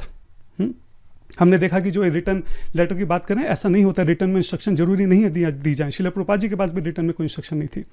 और फिर हमने देखा कि जो ज़बरदस्ती अगर एकदम लिटरल मीनिंग लेना है, एकदम टेक्निकल करना है, तो ठीक है, हम लिटरल मीनिंग भी लेंगे, टेक्निकल भी लेंगे, लेकिन इस तरीके से लेंगे कि वो श्रील प्रभुपाद जी की टीचिंग्स के साथ कंसिस्टेंट रहे, ना कि भी उसकी अजीबोगरीब कोई जो है वहाँ पे उसका मीनिंग निकल के आ जाए। अब हम अपने नेक्स्ट आर्ग्यूमेंट की तरफ चलते हैं, जो श्रील प्रभुपाद जी की विल है। आप स्क्रीन पे देख सकते हैं, मैंने श्रील प्रभुपाद जी की विल को जो है यहाँ पे खोल रखा है। और इस विल में जो है बेसिकली ये बात हो रही है कि जो प्रॉपर्टी का मैनेजमेंट है, जो स्ट्रक्चर वगैरह है, वो कैसे होगा, जीबीसी के रोल्स, एग्जीक्यूटिव डायरेक्टर्स वगैरह जो हैं वो कैसे, उनका चुनाव कैसे होगा, उनके क्या रोल्स होंगे, लीगली जो इस्कॉन के एसेट्स हैं, टेम्पल्स हैं, उनको कैसे प्रोटेक्ट करें, इन सब से रिलेटेड जो है ये लीगल डॉक्यूमेंट है, प्रभुपाद जी की फाइनल विल है। इस विल के अंदर 3 शब्द ऐसे हैं जो ऋत्विक जो हैं जो अपने आर्ग्यूमेंट की तरह उसको पेश करते हैं, और वो 3 शब्द हैं माई इनिशिएटेड डिसाइपल। ठीक है, प्रॉब्लम यहाँ पे ये है कि ये विल लिखी हुई है भविष्य के लिए, और इस भविष्य के विल में जो प्रभुपाद जी के जाने के बाद बेसिकली जिसका महत्व है, वहाँ पे लिख दिया कि माई इनिशिएटेड डिसाइपल। अब जो प्रभुपाद जी के डिसाइपल्स हैं वो कभी ना कभी तो एक समय आएगा कि जब वो इस धरती पर नहीं रहेंगे, 100 साल 150 साल, कभी तो ऐसा समय आएगा। तो जब ऐसा समय आ जाएगा कि जब प्रभुपाद जी के कोई भी इनिशिएटेड डिसाइपल जो है वो धरती पे नहीं रहेंगे, तो ये जो प्रभुपाद जी का है कि जो डायरेक्टर है उनका चुनाव कैसे होगा, ये जो कंडीशन यहाँ पे बोली है जिसके लिए श्रील प्रभुपाद जी ने ये जो विल में जो ऐड करी गई है लाइन कि माई इनिशिएटेड डिसाइपल, ये कैसे पूरी हो सकती है? ये पॉसिबल ही नहीं है। ये तभी पॉसिबल है कि अगर जो है ऋत्विक फिलॉसफी को फॉलो करा जाए, जिसमें हम जो नए जो भी लोग हैं उनका इनिशिएशन हम श्रील प्रभुपाद जी से कराएं, ताकि आने वाले समय में हमेशा ऐसे लोग धरती पे रहें जो प्रभुपाद जी के डिसाइपल होंगे। ठीक है, वही उसी तरीके से ये केवल माई इनिशिएटेड डिसाइपल जो कंडीशन है ये फुलफिल हो सकती है। ठीक है, ये ऋत्विक का आर्गुमेंट है। सही बात है, देखा जाए तो लॉजिकली मेक सेंस। लेकिन अब बात यह है कि थोड़ा सा बैकग्राउंड समझते हैं कि ये हुआ कैसे। ये माई इनिशिएटेड डिसाइपल जो है यहाँ पे, उसके बाद following strictly all rules and regulation, ये सारी बातें यहाँ पे आई कैसे? तो इसके लिए हम थोड़ा सा हिस्ट्री में चलते हैं, और हम चलते हैं मई 27, 1977। जब हम वृंदावन में थे, मतलब जब श्रील प्रभुपाद जी उनके डिसाइपल जो हैं वो वृंदावन में थे, और गिरिराज महाराज जी जो हैं वो इस विल को ड्राफ्ट कर रहे थे। तो जो मंदिर का डायरेक्टर है उसका चुनाव कैसा हो, तो उसके लिए अलग अलग नाम सजेस्ट कर रहे थे। तो वहाँ पे एक विश्वम्बर दयाल जी करके थे जिनका नाम सजेस्ट किया गया, जिनको भगत जी भी कहा जाता था। ठीक है, लेकिन प्रॉब्लम ये थी कि जो विश्वम्बर दयाल जी थे ये श्रील प्रभुपाद जी के डिसाइपल नहीं थे। मतलब ये इसको उनको फेवर करते थे, डोनेशन देते थे, श्रील प्रभुपाद जी को हेल्प करते थे, लेकिन ये डिसाइपल नहीं थे श्रील प्रभुपाद जी के। ठीक है, तो उनके नाम के ऊपर चर्चा हो रही थी। श्रील प्रभुपाद जी भी चाहते थे कि हाँ वो क्वालिफाइड हैं, कॉम्पिटेंट हैं, वो चाहते थे कि वो डायरेक्टर बने, लेकिन क्योंकि वो उनके इनिशिएटिव डिसाइपल नहीं है तो श्रील प्रभुपाद जी को वहाँ पर प्रॉब्लम थी। तो श्रील प्रभुपाद जी ने वहाँ पे बोला कि एक्चुअली इस बात का ध्यान रखना है कि डायरेक्टर वही बनेगा one who is my initiated disciple. ऐसे आप किसी को डायरेक्टर मत बना देना। One who is my initiated disciple and one who strictly follow rules and regulation. अब ये बात जो है गिरिराज महाराज जी वहाँ खड़े हुए थे और वो कान लगाकर सुन रहे थे। उन्होंने सुन लिया कि प्रभुपाद जी ने क्या बोला कि my initiated disciple, rules and regulation. और अगले दिन, यानी अगले दिन मतलब 2-3 दिन के बाद 2 जून 1977 को जब उन्होंने विल ड्राफ्ट करी, उन्होंने यहाँ पे लिख दिया माई इनिशिएटेड डिसाइपल। और यहाँ पे आगे जैसे श्रील प्रभुपाद जी ने बोला था कि रूल्स एंड रेगुलेशन फॉलो होने चाहिए, सेम चीज़ जो है उन्होंने यहाँ पे उठा के डाल दी कि रूल्स एंड रेगुलेशन फॉलो होने चाहिए और माई इनिशिएटेड डिसाइपल। अब देखा जाए तो बहुत बड़ा टेक्निकल एरर है, क्योंकि जो विल है ये श्रील प्रभुपाद जी के जाने के बाद के लिए है। ठीक है, और तो ये टेक्निकली इनवैलिड होगी बात। तो जब गिरिराज महाराज जी से इस बारे में पूछा गया कि आपने ऐसा कैसे किया, तो महाराज जी एक्सेप्ट करते हैं कि हाँ उनसे गलती हो गई। वो कहते हैं कि जब वो रिट्रोस्पेक्ट करते हैं तो वो बोलते हैं कि समहाउ हमारा माइंड ऐसा ट्यून था कि हमारा श्रील प्रभुपाद जी के बिना कोई अस्तित्व ही नहीं था। हम जानते हुए भी कि ये विल लिख रहे हैं जो कि श्रील प्रभुपाद जी के जाने के बाद की है, तब भी हम लोग, हमारा दिमाग जो था वो इस तरह से काम ही नहीं करता था कि श्रील प्रभुपाद जी के जाने के बाद क्या होगा। और सर्टेनली उस वक्त हमने ये नहीं सोचा कि हम 150 साल के बाद क्या होगा। सर्टेनली हमको ये नहीं पता था कि आने वाले समय में ये ऋत्विक और ये सारी जो है इतनी बड़ी प्रॉब्लम्स क्रिएट हो जाएंगी और मेरे लिखे गए ये 2-3 वर्ड्स की वजह से इतना बड़ा बवंडर खड़ा हो जाएगा। उस वक्त मैं ये सब नहीं सोच पाया। आप एक बात सोचिए कि यहाँ पे जिन लोगों के बारे में हम बात कर रहे हैं, फॉर एग्जांपल गिरिराज महाराज हैं, प्रभुपाद जी के और भी जो डिसाइपल्स हैं, ऐसा नहीं है कि कोई 50-60 साल के बहुत एक्सपीरियंस लोग थे। हाँ, ऐसा नहीं था कि ये कोई लीगल एक्सपर्ट लोग थे। ये सब लोग अपनी पूरी क्षमता से, पूरी ताकत के साथ प्रभुपाद जी की पूरी शरणागति लेकर उनकी सेवा करने का प्रयास कर रहे थे। जो भी शिला प्रभुपाद जी उनको काम बोलते थे, वो ये नहीं बोलते थे कि हम भाई ये तो हमारी एक्सपर्टीज़ नहीं है, ये तो हमको आता नहीं है, ये तो हमसे होगा नहीं। ऐसा नहीं, जो भी शिला प्रभुपाद जी ने बोला आगे से बढ़कर पूरा कूद पड़ते थे उसमें। लीगल डॉक्यूमेंट लिखने के लिए बोला, लिख दिया लीगल डॉक्यूमेंट। ऐसा नहीं है कि उस वक्त कोई चैट जीपीटी था या उस वक्त कोई और तरीका था कि कहीं कि गूगल पे जाके वो सर्च कर लें कि इसके लिए क्या लिखना है। उस वक्त जो उन्होंने शिला प्रभुपाद जी के मुंह से सुना एज इट इज़ उन्होंने यहाँ पे लिख दिया। और ये थोड़ा सा अनफॉर्चुनेट है कि शिला प्रभुपाद जी ने उस वक्त जैसे बोला कि माई इनिशिएटेड डिसाइपल, वो सेम चीज़ आकर इन्होंने यहाँ पे लिख दी कि माई इनिशिएटेड डिसाइपल, और इससे पूरा मीनिंग जो है वो इस लाइन का यहाँ पे चेंज हो जाता है। तो ये बैकग्राउंड स्टोरी है कि ये माई इनिशिएटेड डिसाइपल, ये 3 वर्ड यहाँ पर कैसे आ गए। अब आप एक बात और समझिए कि ये जो विल है शिला प्रभुपाद जी की, ये पूरा डॉक्यूमेंट जो है, इस पूरे डॉक्यूमेंट में डिस्कशन हुआ है कि प्रॉपर्टी का जो है कैसे रख रखाव करा जाएगा। हाँ, प्रॉपर्टी के जो आगे सक्सेशन है वो कैसे डिसाइड होंगे, डायरेक्टर्स कैसे डिसाइड होंगे, ट्रस्टीज़ कैसे होंगे, जीबीसी का स्ट्रक्चर कैसे होगा, टेंपल की जो मेंटेनेंस है, जो इंस्ट्रक्शन है वो कैसे यहाँ पे मेंटेन कैसे करे जाएंगे लीगली। मतलब इस पूरे डॉक्यूमेंट में कहीं पर भी शिला प्रभुपाद जी जो है वो फिलोसफिकल बात नहीं कर रहे हैं। कहीं पर भी शिला प्रभुपाद जी ने ये नहीं बोला, एक बार भी नहीं बोला कि the ritvik system shall continue, all future initiates shall be mine alone. ये जो यहाँ पे बात भी हो रही है कि माई इनिशिएटेड डिसाइपल, ये इनिशिएटेड डिसाइपल जो है ये मैनेजरियल कंटेक्स्ट में हो रही है। यहाँ पे कि मंदिर के डायरेक्टर्स को कैसे रखा जाए, उनका चुनाव कैसे किया जाए, उस कंटेक्स्ट में ये बात हो रही है। फिलोसफिकल कंटेक्स्ट में बात नहीं हो रही है। आगे जाके दीक्षा कैसे होगी इस बारे में नहीं हो रही है। गुरु तत्व क्या है इस बारे में नहीं हो रही है। पोस्ट समाधि जो हमारी दीक्षा प्रणाली क्या होगी उस बारे में बात नहीं हो रही है। और बल्कि ये तो बहुत ही ज़्यादा आश्चर्य की बात है कि प्रभुपाद जी यहाँ पे लीगल डॉक्यूमेंट लिख रहे हैं, अपनी विल लिख रहे हैं, और अभी उनके दिमाग में इतना बड़ा फिलोसफिकल जो एक तरह से डिवेशन है, जो चेंजेस हैं उनके दिमाग में चल रहे हैं कि वो गुरु परंपरा को रोक कर ऋत्विक करना चाहते हैं। लेकिन तब भी उन्होंने अपनी विल में एक बार भी इस बारे में कोई बात नहीं करी। एक बार भी उन्होंने बोला नहीं कि मैं यहाँ चाहता हूँ कि यहाँ से ऋत्विक सिस्टम जो है वो कंटिन्यू हो। मेरे डिपार्चर के बाद जो है मैं चाहता हूँ कि जितने भी भविष्य के डिसाइपल हैं वो सारे मेरे डिसाइपल कहे जाएं। एक बार भी उन्होंने जरूरी नहीं समझा कि जब ये विल लिखी जा रही है तो यहाँ पे इस तरह की कोई बात जो है मेंशन करी जाए। ये सोचने की बात है। ऐसा क्यों है कि इतनी ज़्यादा जो इम्पोर्टेंट बात है उसको यहाँ पे ओमिटेड कर दिया गया। तो इसका क्या जवाब है ऋत्विक्स के पास? ये सोचने की बात है, क्यों प्रभुपाद जी ने यहाँ पे मेंशन नहीं किया। अच्छा, दूसरी बात, ये विल जो है वो जून में लिखी गई, और जो लेटर जिसको लेके ऋत्विक्स जो है अपनी फिलॉसफी को रखते हैं, ये लेटर जो है जुलाई में लिखा गया।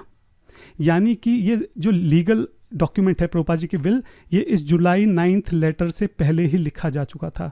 यानी कि जुलाई 9th लेटर में शिला प्रभुपाद जी ने, ऋत्विक के हिसाब से अगर देखा जाए तो यहाँ पे शिला प्रभुपाद जी ने बोला कि जो आगे जाके ऋत्विक जो है वो इनिशिएशन देंगे। 9 जुलाई को इस बारे में बात हुई। तो इससे पहले ही, जब तक शिला प्रभुपाद जी ने बोला ही नहीं इस बारे में, इससे पहले कोई बात ही नहीं हुई, इससे पहले कोई डिस्कशन ही नहीं हुआ, इससे पहले कोई ऑर्डर ही नहीं दिया गया, कुछ हुआ ही नहीं, तो उससे 1 महीना पहले शिला प्रभुपाद जी ने कैसे यहाँ पे बोल दिया कि माई इनिशिएटेड डिसाइपल? ये भी तो एक फिर क्वेश्चन उठ सकता है कि टाइमिंग्स कैसे होगी। मतलब 1 महीना पहले यहाँ पे जो ऑर्डर दिया ही नहीं गया, पास्ट में जाके उससे 1 महीना पहले कैसे प्रभुपाद जी ने यहाँ पे बोल दिया कि माई इनिशिएटेड डिसाइपल्स? ऐसा इसलिए हो गया क्योंकि इसका ऋत्विक से कोई लेना देना है ही नहीं। ये सिर्फ वहाँ पे जो एक लोकल टेम्परेरी स्पेसिफिक वहाँ पे जो चर्चा हो रही थी कि भगत जी को जो है डायरेक्टर कैसे बनाया जाए, उनका पहले इनिशिएशन कराया जाए, ठीक है, उस स्पेसिफिक चर्चा के दौरान, डिस्कशन के दौरान शिला प्रभुपाद जी के मुंह से जो निकला कि ओनली माई इनिशिएटेड डिसाइपल, उस बात को सुनकर गिरिराज महाराज ने जो है एग्जैक्टली वही 3 शब्द यहाँ पे लिख दिए कि माई इनिशिएटेड डिसाइपल। समहाउ उस वक्त उन्होंने नहीं सोचा कि आने वाले 50 साल बाद, 100 साल बाद ये ऋत्विक करके कोई इशू हो जाएगा और ये 3 वर्ड जो वो यहाँ पे लिख रहे हैं उसका गलत मतलब निकालकर, आउट ऑफ कंटेक्स्ट मतलब निकालकर संस्था जो है, मंदिर के मंदिर जो है इस्कॉन से अलग कर दिए जाएंगे और अलग संस्थाएं जो है वहाँ पे प्रारंभ कर दी जाएंगी। तीसरा आर्गुमेंट यहाँ पे ये है, सेम आर्गुमेंट जो मैंने 9 जुलाई में भी किया था, कि अगर कोई ऐसी बात, अगर कुछ ऐसे वर्ड्स आ रहे हैं जो कि कंसिस्टेंट नहीं है शिला प्रभुपाद जी की ओवरऑल जो उनका मूड है, जो उनकी टीचिंग्स हैं, जो प्रिंसिपल्स हैं, तो हमको कोशिश करनी है कि उसको कैसे एक्सप्लेन करें कि वो सिंक हो, हार्मोनाइज हो शिला प्रभुपाद जी के साथ, ना कि भी एकदम आउट ऑफ द वे जाके एकदम ही उसका बिल्कुल ही कोई ऐसा मतलब निकाल दें जिसका दूर दूर तक कोई लेना देना नहीं है। तो जो यहाँ पे माई इनिशिएटेड डिसाइपल्स है, बजाय इसका ये मतलब निकालने के कि all those future disciples will be forever initiated with me through ritvik, इतना लंबा चौड़ा एक्स्ट्रापोलेशन करने के हम जो सिंपल शास्त्रिक जो एक डेफिनेशन है वो क्यों नहीं ले सकते? शास्त्रों में जो डिसाइपल की डेफिनेशन है वो ये भी दे रखी है कि अगर कोई व्यक्ति किसी को फॉलो करता है, किसी से इन्फ्लुएंस होता है, किसी डॉक्ट्रिन से, किसी फिलॉसफी से, किसी व्यक्ति से, तो उसको भी डिसाइपल ही बोला जाता है। जैसे हम बोलते हैं कि श्रील प्रभुपाद जी हमारे परम गुरु हैं, या भक्ति विनोद ठाकुर महाराज जी को भी हम अपना गुरु करके बोलते हैं। हाँ, तो यहाँ पर हम सीधा मतलब ये क्यों नहीं निकालना चाह रहे, जो कि एक्चुअली श्रील प्रभुपाद जी बोलना भी चाह रहे हैं, कि जो भी आगे जाके डायरेक्टर बनेंगे वो हों जो उनके फॉलोअर्स हों, जो एस्कॉन के अंदर हों, जो हमारी जो श्रील प्रभुपाद जी की जो गुरु परंपरा चली आ रही है वो उसका पार्ट हों। हाँ, ये मतलब जो सीधा साधा निकल सकता है, स्ट्रेट फॉरवर्ड निकल सकता है, और जिसके मतलब निकालने से एक कंसिस्टेंसी बनी रहेगी, प्रभुपाद जी की मूड एंड टीचिंग्स के साथ जो है हार्मनी बनी रहेगी, वो मतलब क्यों नहीं निकालना? इतना ऋत्विक का मतलब, ये 3 वर्ड की वजह से पूरा ऋत्विक का मतलब निकाल दिया, 3 वर्ड की वजह से जो सीधा साधा मतलब निकल रहा है वो मतलब क्यों नहीं निकालना? वो मेरा सवाल है यहाँ पे। तो जिनके अंदर थोड़ा सा भी कॉमन सेंस होगा वो ये समझेंगे कि इसके पीछे की क्या हिस्ट्री है, किस कंटेक्स्ट में यहाँ पे बात चल रही है। वो इस बात को समझेंगे कि ये जो प्रभुपाद जी की विल है ये एक लीगल डॉक्यूमेंट है, जो कि प्रॉपर्टी के बेस्ड के, जो इसका कंटेक्स्ट जो है प्रॉपर्टी के ऊपर है।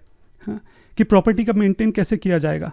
और यहाँ पे श्रील प्रभुपाद जी सिर्फ इतनी सी बात बोलना चाह रहे हैं कि वो चाहते हैं कि जो प्रॉपर्टी के डायरेक्टर हैं उन लोगों का चुनाव इस बात पे हो जो कि श्रील प्रभुपाद जी की टीचिंग्स के साथ फेथफुल हों, एक ट्रस्टेड डिवोटी हो एस्कॉन के अंदर। ये नहीं कि बाहर का कोई भी जना जो आ गया, जो जिसका इनिशिएशन तक नहीं हुआ एस्कॉन के अंदर, उसको भी हम प्रॉपर्टी का डायरेक्टर बना दे। इस कंटेक्स्ट में यहाँ पे बात चल रही है। इस पूरे डॉक्यूमेंट में कहीं पर भी इस तरह की कोई बात नहीं हुई कि आगे जाके जो इनिशिएशन सिस्टम है वो कैसा होगा। इस पूरे डॉक्यूमेंट में कहीं भी कोई ऐसी बात नहीं हुई कि ऋत्विक मॉडल कैसा होगा। इस पूरे डॉक्यूमेंट में कहीं भी कोई ऐसी बात नहीं हुई कि थियोलॉजिकल जो एक डायरेक्टिव है कि आगे जो गुरु का सक्सेशन होगा, गुरु परंपरा है वो कैसे चली जाएगी, फिलॉसफी से रिलेटेड इस पूरे डॉक्यूमेंट में कहीं कोई बात है ही नहीं, सिर्फ प्रॉपर्टी से रिलेटेड बात है। तो मेरी रिक्वेस्ट है हमारे ऋत्विक भाइयों से कि जो हिस्ट्री है उसको समझते हुए, जो कंटेक्स्ट है उसको समझते हुए, जो श्रील प्रभुपाद जी का मूड है, टीचिंग्स हैं, जो जिस संदर्भ में यहाँ पे बात हो रही है, जिसने ये लीगल डॉक्यूमेंट जो है ड्राफ्ट किया है, परम पूज्य गिरिराज स्वामी महाराज जी, उनकी बात को सुनते हुए, ये समझते हुए कि वो उस वक्त केवल 20-22 साल के रहे होंगे, ये समझते हुए कि वो कोई लीगल एक्सपर्ट नहीं थे, ये समझते हुए कि वो मान रहे हैं कि हाँ ये ड्राफ्ट करने में 3 वर्ड्स जो हैं उन्होंने लिखे बिना इस बात के ऊपर विचार किए कि आज से 100-150 साल के बाद या 50-100 साल के बाद जो ऋत्विक जैसा ऐसा कोई इशू वहाँ पे खड़ा हो जाएगा। ठीक है, समझते हैं कि उनकी क्या क्वालिफिकेशन है, कि किस तरीके से श्रील प्रभुपाद जी की हेल्प कर रहे हैं। अगर थोड़ा सा भी किसी के अंदर कॉमन सेंस होगा, अगर थोड़ा सा भी सच में कोई चाहता होगा कि बात को सही से समझा जाए, वो बड़े आराम से इस बात को समझ सकता है कि यहाँ पे माई इनिशिएटेड डिसाइपल का क्या मतलब है। अब हम चलते हैं अपने नेक्स्ट मेजर आर्ग्यूमेंट की तरफ, जो परम पूज्य तमाल कृष्ण गोस्वामी महाराज जी हैं, उन्होंने जो कन्फेशन किया था उसके बारे में बात करेंगे। तो अभी हमने जैसे डिस्कस किया कि 9 जुलाई का जो लेटर है जिसमें श्रील प्रभुपाद जी के 11 जो डिसाइपल्स हैं उनको ऋत्विक की तरह एक्ट करने के लिए बोला गया था, जब तक श्रील प्रभुपाद जी फिजिकली इस वर्ल्ड में थे तब तक के लिए। लेकिन श्रील प्रभुपाद जी के जाने के बाद क्या होता है?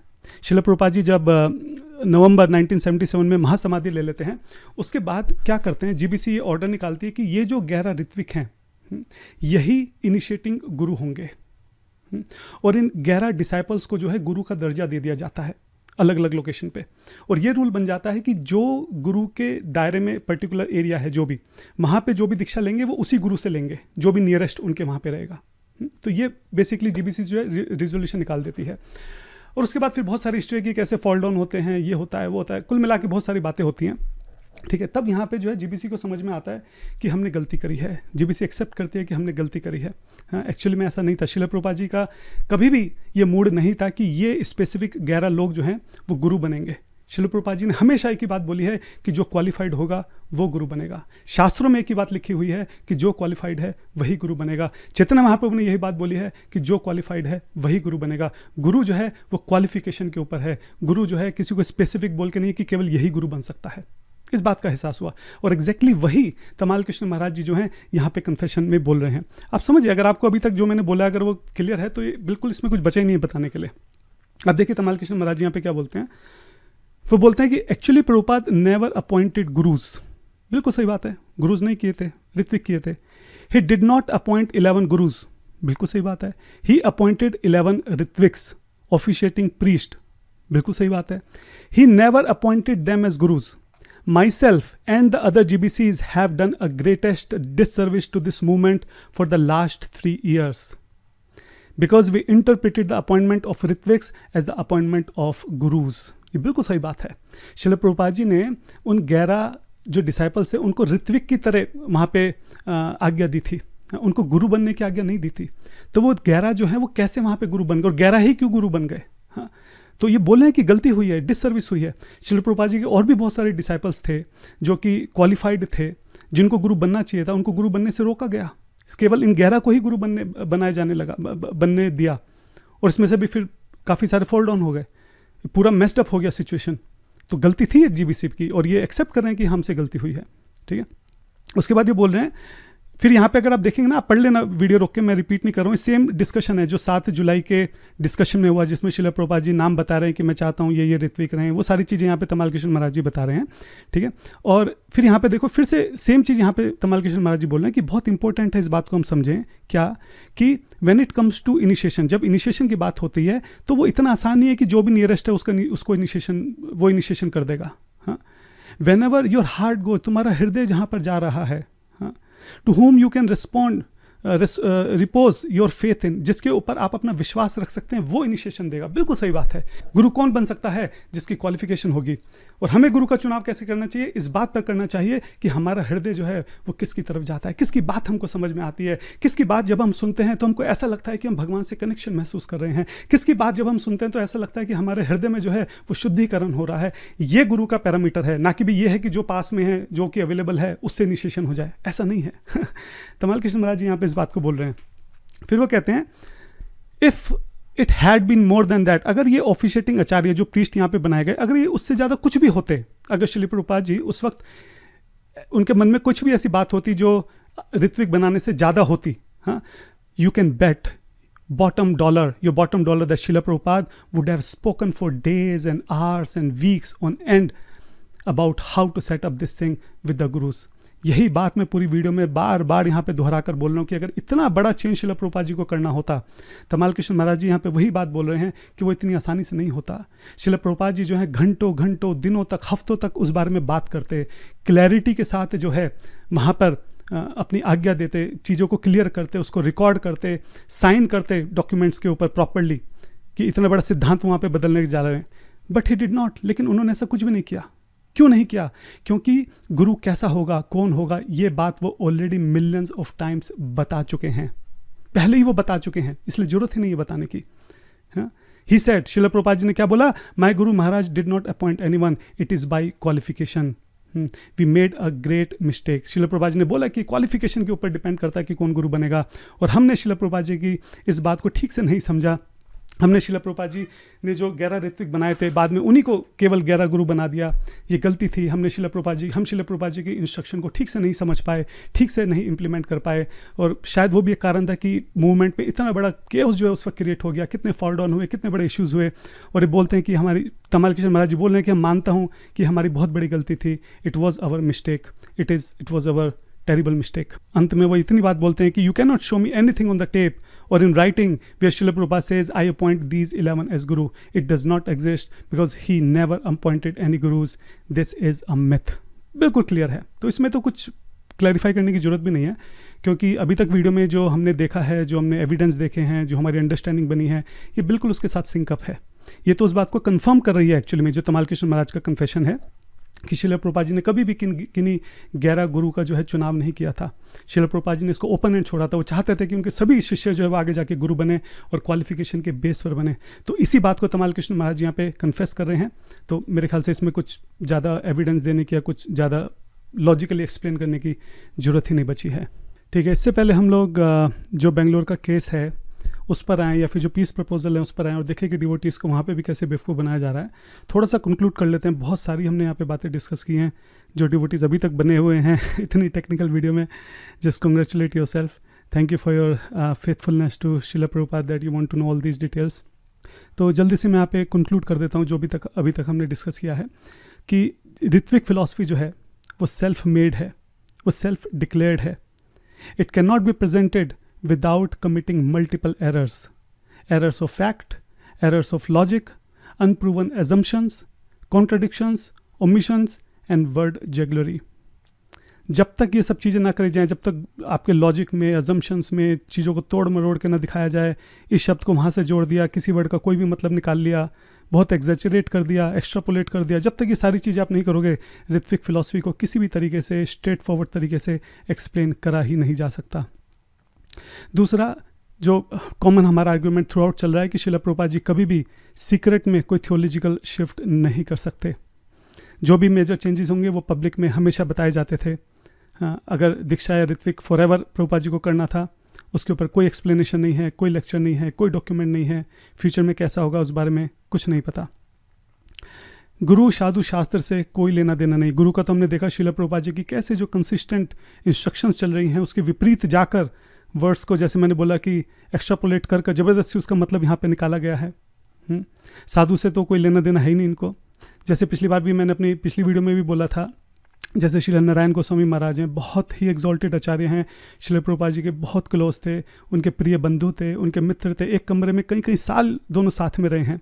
हाँ, बहुत प्रेम था दोनों को आपस में। श्रील प्रभुपाद जी ने नारायण गोस्वामी महाराज जी को बोला था कि मेरे जाने के बाद मेरी समाधि जो है वो आप ही बनाना, और इन्होंने ही बनाई थी। तो जब उनसे इस बारे में पूछा गया, बहुत बड़े स्कॉलर थे, तो जब इनसे इस बारे में पूछा गया तो उन्होंने बिल्कुल क्लियर इस बात को बोला कि ऋत्विक जैसा कुछ नहीं होता, ये गलत है। ये डॉक्यूमेंट है, आप पढ़ सकते हैं, मैं नीचे डिस्क्रिप्शन में इसका लिंक दे दूंगा। इसी तरह जब अलग अलग गौड़ीय वैष्णव संप्रदायों से पूछा गया कि ऋत्विक के बारे में आपका क्या विचार है, तो सब ने एक स्वर में, एक साथ और एक आवाज़ में इसको जो है बिल्कुल डिनाई कर दिया कि ऐसा कुछ नहीं हो सकता है और ये डिविएशन है। एक नरसिम्हा महाराज, उन्होंने तो बोला कि this is the 14th deviated branch. तो उन्होंने तो ये तक कहा है कि जो ऋत्विकवाद है ये सहजियावाद है, 14th सहजियावाद है, क्योंकि अपने मन मुखी अपनी मर्जी से कुछ भी करे जा रहे हैं, जिनका शास्त्रों में और कहीं पे किसी भी तरह का कोई सपोर्ट नहीं है। तो गुरु की इंस्ट्रक्शन को बदल दिया गया है। साधु से कोई लेना देना नहीं है, शास्त्रों से कोई लेना देना नहीं है। मैंने आपको बताया कैसे कैसे लॉजिक ये दे रहे हैं। मैंने आपको पहले बताया कि किस तरह के आर्गूमेंट्स हैं इनके, कि 85% शास्त्र जो लुप्त हो गया उसमें कहीं ना कहीं होगा। तो इस तरह के फुद्दू लॉजिक के साथ जो है ये ऋत्विक जो फिलॉसफी है उसको आगे ले जाना चाहते हैं। ठीक है, उसके बाद नेक्स्ट ये है कि अच्छा आप ये देखिए कि जो ये वर्ड्स यूज़ करते हैं कि ऋत्विक गुरु, ऋत्विक सिस्टम, ऑफिशिएटिंग आचार्य सिस्टम, ये कहीं वर्ड्स श्रील प्रभुपाद जी ने यूज़ करे ही नहीं। ये सब खुद के बनाए हुए वर्ड्स हैं। श्रील प्रभुपाद जी ने ऋत्विक वर्ड का जो यूज़ है कभी थियोलॉजिकल सेंस में करा ही नहीं, हमेशा मैनेजरियल सेंस में करा है। हमेशा एक टेम्परेरी सोल्यूशन रहा है वो श्रील प्रभुपाद जी के अनअवेलेबल होने का, या तो टाइम की वजह से या उनकी हेल्थ की वजह से। ये ऋत्विक गुरु, ऋत्विक सिस्टम ऐसा कुछ नहीं, ये सब अपने मनगढ़ंत जो है वर्ड्स जो हैं इनके बनाए हुए हैं। और शास्त्र जो हैं, जैसे मैंने बोला कि वो लिविंग गुरु के बारे में बात करते हैं। भगवद गीता 3.4.34 फेमस वर्स है, उसमें भगवान श्री कृष्ण जो हैं बिल्कुल एक प्रेजेंट टेंस में इस बात को बोलते हैं कि अपने गुरु के पास जाओ, उनकी सेवा करो, उनसे इंक्वायर करो। हाँ, तो ये प्रेजेंट टेंस है। जब गुरु ही आपके प्रेजेंट लिविंग गुरु ही नहीं है, आप कैसे इन भगवद गीता की इन इंस्ट्रक्शंस को फॉलो करेंगे? तो इस तरीके से खैर बहुत सारे आर्गूमेंट्स हैं। मैं यहाँ पे जस्ट एक कंक्लूड करना चाह रहा था कि किस तरह से ऋत्विक फिलॉसफी जो है वो पूरी तरह से सेल्फ मेड और सेल्फ क्रिएटेड फिलॉसफी है। मैं सोच रहा था कि ऋत्विक की जो है शुरुआत कहाँ से हुई, ये आइडिया किसी को आया कहाँ से, ये बीज जो है बोया कहाँ पे गया?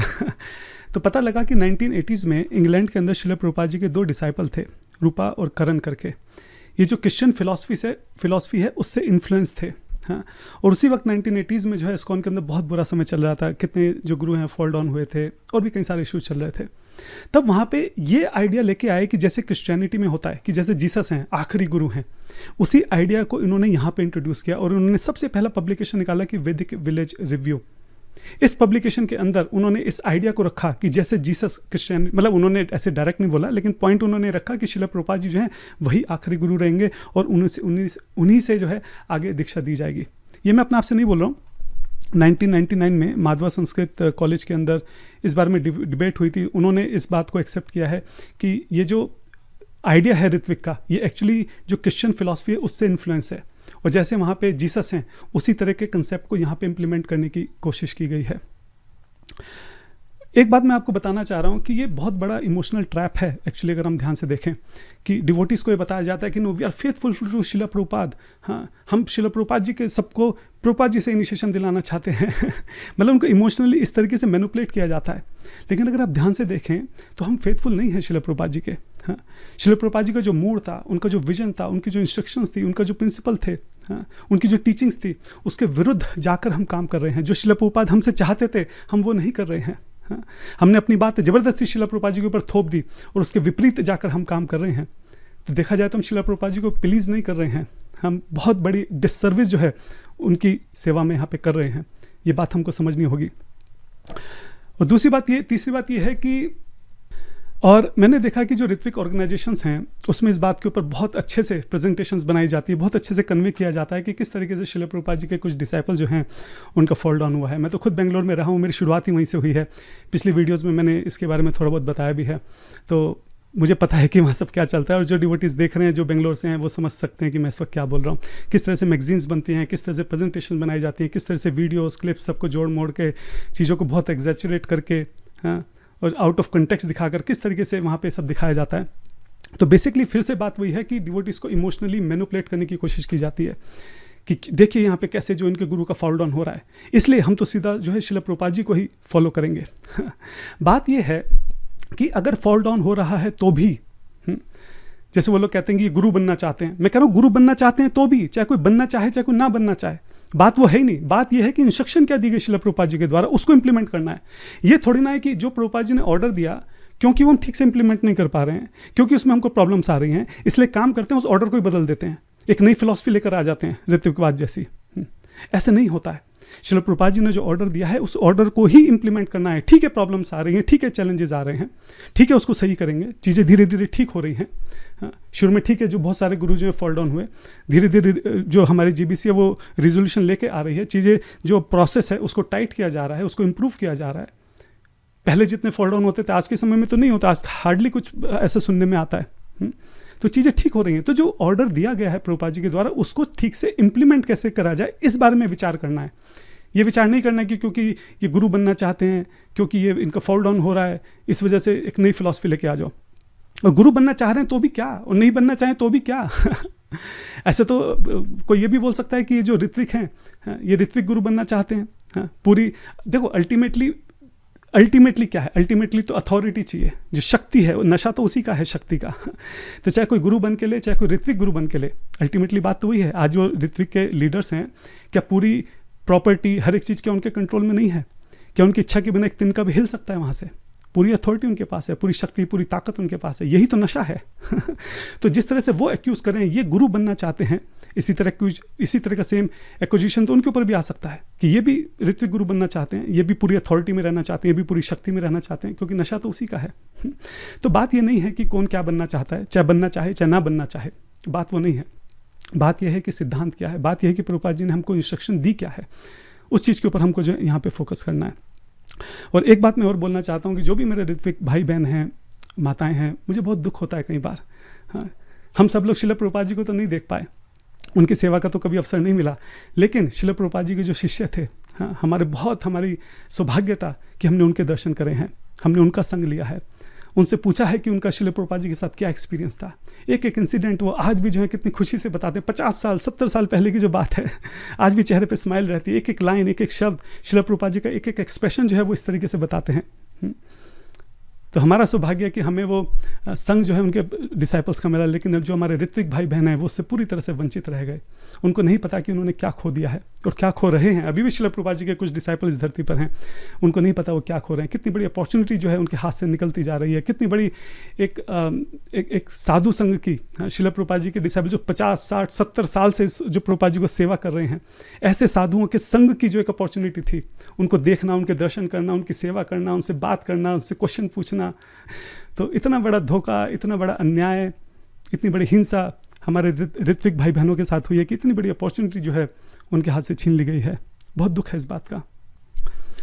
अभी जो इस्कॉन बेंगलोर लीगल केस जीता है, मैं आप लोगों से एक प्रश्न पूछता हूँ, थोड़ा सा कॉमन सेंस आप लोग थोड़ा सा यूज़ करना। इस मंदिर की स्थापना 1971 में 1971 में शिला प्रभुपाद जी के द्वारा इस्कॉन में हुई थी। तो जिस मंदिर का लीगल रजिस्ट्रेशन इस्कॉन में हुआ है, आज कोर्ट जो है वो मंदिर किसी और को कैसे दे सकती है? ये कैसे संभव है? कोर्ट को इस बारे से कोई मतलब नहीं है कि कौन ऋत्विक है, कौन नॉन ऋत्विक है, शिला प्रभुपाद जी की क्या टीचिंग्स थी, उन्होंने कब कहा, क्या कहा, इससे किसी को कोई मतलब नहीं है। कोर्ट को सिर्फ इस बात से मतलब है कि उनके सामने जो लीगल डॉक्यूमेंट रखे गए हैं वो किसके फेवर में है, और वो जो है इस्कॉन बेंगलोर के फेवर में है, इसलिए उन्होंने निर्णय उनके फेवर में सुना दिया। प्रश्न यहाँ पर ये उठता है कि जब मंदिर इस्कॉन में रजिस्टर हुआ तो ये लीगल डॉक्यूमेंट कहाँ से आ गए जिससे ये बात साबित करने में ये लोग कामयाब हो गए कि ये मंदिर इस्कॉन का नहीं है? आप खुद सोचिए इस बात को, कैसे संभव है? कुछ तो गड़बड़ हुई होगी।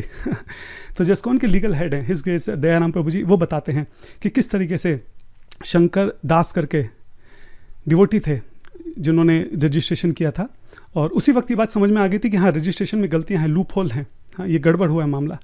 लेकिन उस वक्त जो है लापरवाही बरती गई, डिले किया गया, ध्यान नहीं दिया गया इस बात के, क्योंकि सब लोग शिला प्रभुपाद जी से बहुत प्रेम करते थे, सब लोग शिला प्रभुपाद जी को रिपोर्ट भेजते थे मंदिर की, किसी के दिमाग में नहीं आया कि ऐसा भी हो सकता है। तो उस रजिस्ट्रेशन में जो लूप होल्स थे उसका फ़ायदा उठाकर किस तरीके से कागज़ बनाए गए, किस तरह से जो है अलग अकाउंट्स बनाए गए, वहाँ पे पैन कार्ड बनाए गए, ATG रजिस्ट्रेशन जो है किस तरीके से बनाया गया, किस तरीके से सब कुछ एकदम गलत तरीके से जो है एक सारे डुप्लीकेट गलत डॉक्यूमेंट जो है वहाँ पे बनाए गए ताकि इस पूरे मंदिर को जो है कब्जाया जा सके। और वो डॉक्यूमेंट जो है फिर वो साबित कोर्ट में रखे गए, और नीचे वाली कोर्ट जो है वो इस बात को समझ रही थी कि ये बहुत गलत हो रहा है। आप सोचिए जो हाई कोर्ट है उन्होंने कितना स्ट्रांग यहाँ पे स्टेटमेंट दिया। उन्होंने बोला है richer the endorsement bigger the temptation to solo the same. जितना बड़ा मंदिर होगा, जितनी बड़ी प्रॉपर्टी होगी, जितना ज़मीन जायदाद पैसा जितना ज़्यादा होगा, उसको निकल जाने की जो टेम्पटेशन है वो उतनी ज़्यादा होगी। ये हाई कोर्ट का स्टेटमेंट है, मैं नहीं दे रहा हूँ। और भी बहुत सारी बातें हैं जो हमारे इस्कॉन के लीगल हेड हैं वो बता रहे हैं कि ये गलती हुई कैसे, मंदिर हाथ से निकल कैसे गया, कहाँ लूप होल से, और इसका एडवांटेज जो है सामने वाले ने कैसे उठाया। मैं वो सब चीज़ें ना तो यहाँ मेरे पास बताने का समय है, ना ही मेरी बताने की इच्छा है। मैं उसका लिंक जो है डिस्क्रिप्शन में दे दूंगा, आपकी इच्छा हो तो आप सुन सकते हैं कि किस तरीके से ये मंदिर धोखे से जो है इस्कॉन से छीन लिया गया है। अच्छा, जो पीस प्रपोजल दिया है इस्कॉन बेंगलोर के अथॉरिटीज़ ने, हाँ, हालांकि मेरे कोई अथॉरिटी नहीं है उस बारे में बोलने की, मैं कोई GBC में नहीं हूँ, एक साधारण भक्त हूँ, लेकिन फिर भी मैं जस्ट अपना ओपिनियन यहाँ पे शेयर करना चाहता हूँ कि क्यों ये इतना आसान नहीं है, क्यों ये इतना स्ट्रेट फॉरवर्ड नहीं है जितना स्ट्रेट फॉरवर्ड वो दिखा रहे हैं कि देखो हमने तो पीस प्रपोजल दे दिया, अब ये जो इस्कॉन मुंबई वाले हैं ये एक्सेप्ट नहीं कर रहे हैं। हम तो कह रहे हैं कि हम अपनी सारी प्रॉपर्टी आपको दे देंगे, हम तो केवल पुजारी बन जाएंगे, हम तो केवल जो है बर्तन धो लेंगे। हम तो एकदम डिटैच हैं, हमें कुछ नहीं चाहिए, हम तो प्रभुपाद जी की सेवा करना चाहते हैं, हम तो कह रहे हैं कि हमारा सब कुछ ले लो। वो कह रहे हैं क्योंकि वो जानते हैं कि पॉसिबल नहीं है, ये संभव नहीं है कि एक ही छत के नीचे बैठ के दो अलग अलग सिद्धांत जो हैं एक साथ बताए जाएं। अब सोचिए जब भी भगवत गीता 4.34 के ऊपर लेक्चर होगा, दोनों भक्त साथ में बैठे, ऋत्विक नॉन ऋत्विक, कैसे दोगे आप लेक्चर? वो संभव ही नहीं है। आप समझिए जो दीक्षा का प्रोसेस है, जो गुरु, ये एक मेन प्रिंसिपल है, ये कोई छोटा मोटा सब प्रिंसिपल नहीं है।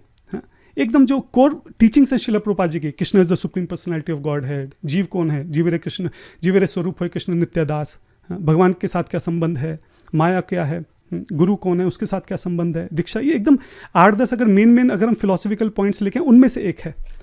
तो जब भी लेक्चर होगा जरूर इस बारे में बात होगी, तो एक काउंटर आर्ग्यूमेंट, दोनों डिवोटीज वहाँ पे बैठे, कैसे पॉसिबल है? ये पॉसिबल नहीं है।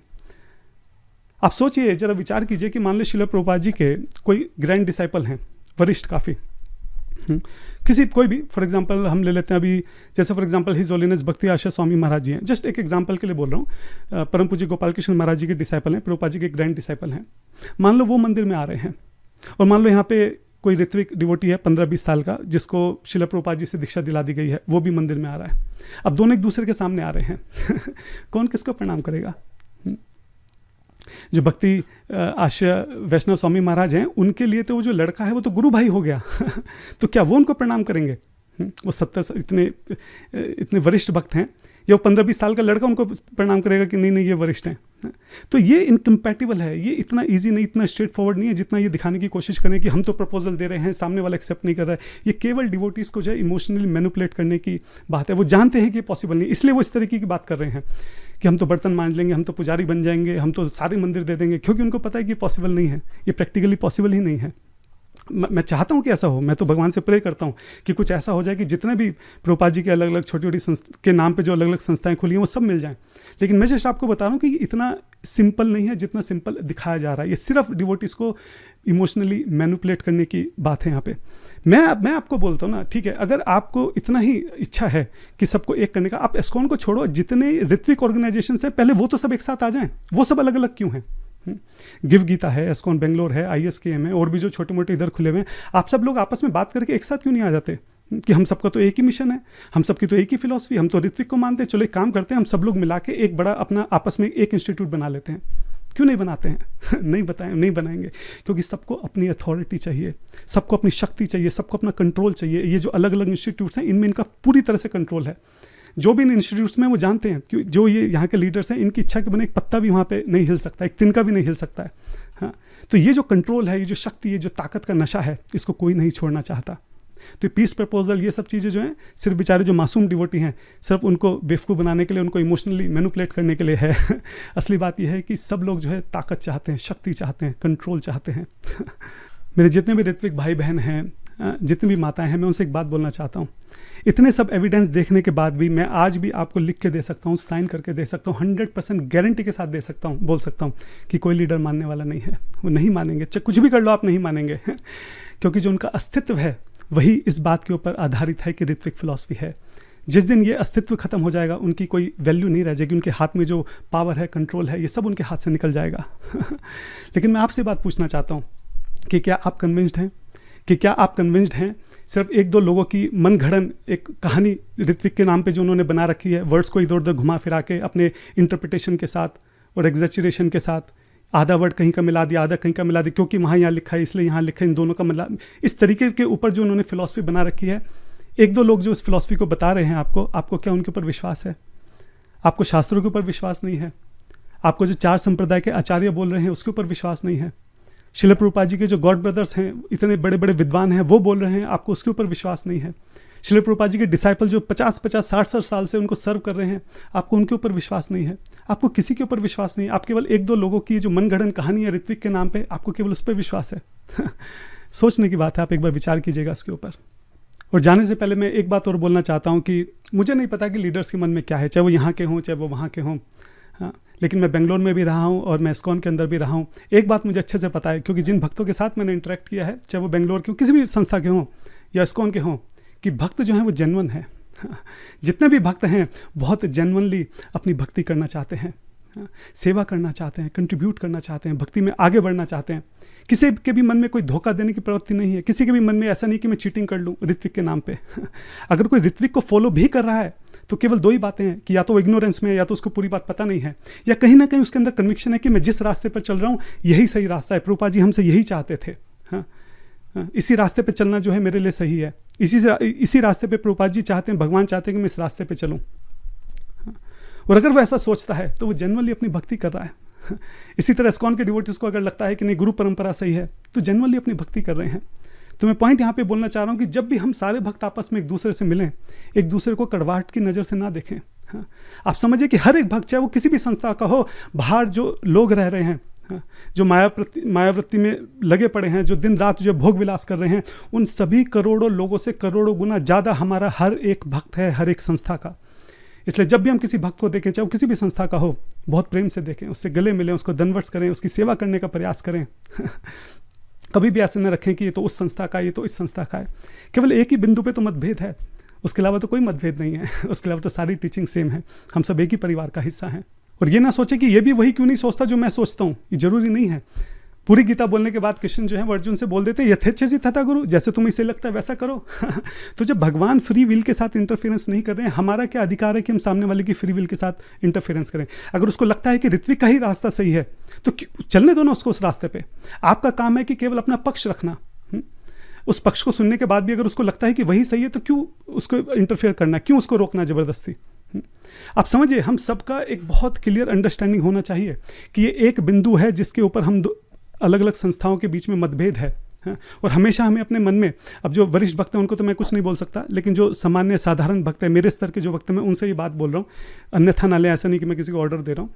जो मेरे छोटे भाई की तरह, मैं उनको उस नज़र से देख के मैं उनको ये बात बोल रहा हूँ कि हमेशा हम अपने मन में ये बात रखें कि मतभेद हैं। जो सामने वाला डिवोटी है उसकी अंडरस्टैंडिंग ऋत्विक के बारे में ये है, मैं हूँ, मेरी ऋत्विक के बारे में ये अंडरस्टैंडिंग है। वो उस रास्ते पे चलता है क्योंकि उसको वो सही लग रहा है। मैं इस रास्ते पे क्यों चल रहा हूँ? क्योंकि मैं इस वजह से कन्विंस्ड हूँ कि जिस रास्ते पे मैं चल रहा हूँ ये रास्ता सही है। बस केवल इतनी सी बात है। किसी के लिए अपने मन में घृणा रखना, द्वेष रखना, कड़वाहट रखना एक बात पक्की है, चाहे हम ऋत्विक हों चाहे नॉन ऋत्विक हों, लेकिन अगर हमारे मन में द्वेष, घृणा, कड़वाहट रहेगी ना, तो वो श्रील प्रभुपाद जी को कन्फर्म पसंद नहीं आएगी। ऋत्विक नॉन ऋत्विक में से फिर भी एक जना हो सकता है सही हो गलत हो, लेकिन जो कड़वाहट है, चाहे वो दोनों में से किसी के भी मन में हो, कन्फर्म्ड श्रील प्रभुपाद जी को पसंद नहीं आएगी। कन्फर्म्ड है ये कि चैतन्य महाप्रभु को पसंद नहीं आएगा कि किसी सामने वाले भक्त के प्रति जो है हम अपने मन में ये जो है कड़वाहट रख रहे हैं।